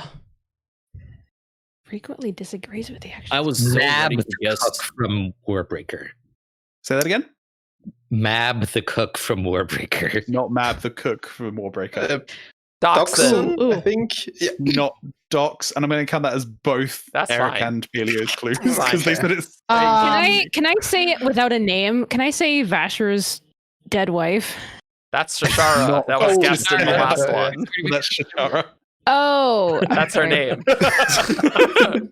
Well, you the one that guessed Shashara? No, No. that was me. Okay. No, that was No, I don't know. What her about- name. what about- I thought you were talking to Shashara. Harold. No. Shashara, that's No, her name. Shalash. Yes. Well, Eh, wasting my guess. World hopping disagrees. Was in love once. What about Palm? It's not Palm, I thought about Palm. Oh, Nice. yeah. Zed. and it's not Sazed. I was thinking about saying Clue number 4. This character is a bit of a pain in the backside. Well, if they disagree with Bit everyone. of pain. Well, and, yeah. Is this clubs? It's not Clubs. Okay. Tindwell? It's not Tindwill. She. She would have been a really good. She's a good guess, though. Let's do a recap on the clues Pain in again. the backside. This character is capable of world hopping. This character frequently disagrees with the actions of others. I know words. Wow, you. Oh, you really. That one. I had trouble with that one. This What? character was in love at one point, and this character is a bit of a pain in the back, not the backside. Sorry. What was that thing that you like fumbled over Marsh. like the second? It is or the- Marsh. Whoa. Yeah, the pain in the back was important. I messed that one up. I think you guys beat chat. Yeah. again. Once you changed it from backside to back, To I'm like, back. oh, That's Yeah. meaningful. That's mean. yes, yes. And clue number 5 is this character does not have eyes. So yeah, Is he capable of world hopping? Is that a wob? That's probably a wob. Oh, yeah, I don't yeah. think- And Probably out there. in Well, fact, I I, mean- think we've been like, there's been theories that he has been world hopping and poking around, All I doing stuff for Harmony. say is that Vin needed to take off her spikes to go in the well, but like maybe that doesn't matter anymore Yeah, with the whatever well- perpendicularities on Scadrial. We don't know. The well was the condensed power of preservation. Yeah. It makes like she was able to get in there, but like the earring was burning in her ear Mhm. because of the clash of the powers, presumably. We don't know Sorry, how the guys. perpendicularities go on Scadrial now. Someone in chat did actually get However it. Harmony Windle wants them to. Chairgarden. Sorry, Windle Chairgarden got it. Well done, Excellent. Windle Indle Chairgarden. Chair Garden. Excellent name. It's a fantastic Yeah. name. We should do one more. wanna do- The well was not the main perpendicularity. That's true. Yeah, yeah. of It wasn't. It was not. Schedule. Cool. Do we want to do a third? Yeah, let's do a Yep. third. Let's do one more. Excellent. Cool. This one was sent in by Igneous Spellbane. What a great fantasy That's name. a That's a great good one. name. That's a good name. Great Uh, name character's name. Were you born in the northern reaches? Clue number 1. This character currently resides in the Rasharan system. Felt. It's not Felt. Leshwi. It's not L. Reshwi. Oh, Almost. this Not is L. This is pre-row. Dang it. It's Yeah, it is. free L. It's pre-L. Right, I know. It's not Rhino. Nail. Cultivation. Not Nail. It's not Cultivation. Kaladin. It's not Kaladin. Clue number 2. This character is a human male. That's comedic. Liren. It's not Liren. Renarin. Not Renarin. The Reshi King. It's not the Reshi King. Moash. It's not Moash. He's not male, he's maggot. Dalinar. It's not Dalinar. Elokar. It's not Elokar. And has anyone yet to guess? I haven't guessed yet, and I have no idea who's been guessed. Too many names have been thrown out. And I'm That's true. Pick a dude. Dude. A lot of dudes in Roshar. There are many dudes. A lot of people there. Taravangian. And it's not Taravangian. Clue He's a number dude. 3. This character is a warrior, but not a warmonger. Tanalan Senior. It's not Hanalan Senior. Kadash. It's not Kadash, and it's not the Mink. What an interesting clue. Adeline. It is Adolin. Wow, Rosemary, jumping on these. Yeah. Nice. Right. Clue number 4 was this character is closely related to a Radiant, and clue number 5 is this character loves fashion. And the first person in the chat to get it was Ingundal. So well done, Ingundal. Mm-hmm. Nice. Yeah. Well, this was a fun stream. We certainly did talk about things. That can confirm. We did do that. So Many things. I hope you enjoyed it. And if you did enjoy it, you can support us on Patreon and give us money. It's only $1 if you want to support us. And I will. Although close you the can tab. give us more if you want to. You can. That's fine. You can give us more if you want. Yes. Not opposed. There. Maybe we'll even do tiers someday. Yeah, one of these days. But we commissioned art. The art was really cool. Of the interior of Lasting Integrity was like really great, so great. Yeah. So I'm excited. And if you want to vote on, what art we pick, you can support us on Patreon. You can also find us on our site 17shard.com. We also have a big Discord server. You can find us on Facebook, Twitter, SoundCloud, all the places, YouTube, iTunes. For reference, the votes for the art are generally the first week of the month. Yeah. So there is not one currently going on right now. That's true. That's good to specify, yes. The March art piece is currently in production. We have an artist, and they have done more than basic sketching. They look looking cool so far. The piece is looking cool so far. Yep. Yeah. Awesome. Well, we will see you all. We will have an episode next weekend, but not this week. So you can enjoy this stream. Great. See you all next time. Bye-bye. Bye. Outro jingle for the stream. Outro jingle. Outro jingle. I haven't hit a stream yet. Off the internet yet? I can show a picture of my niece. Okay. They always stay on the critical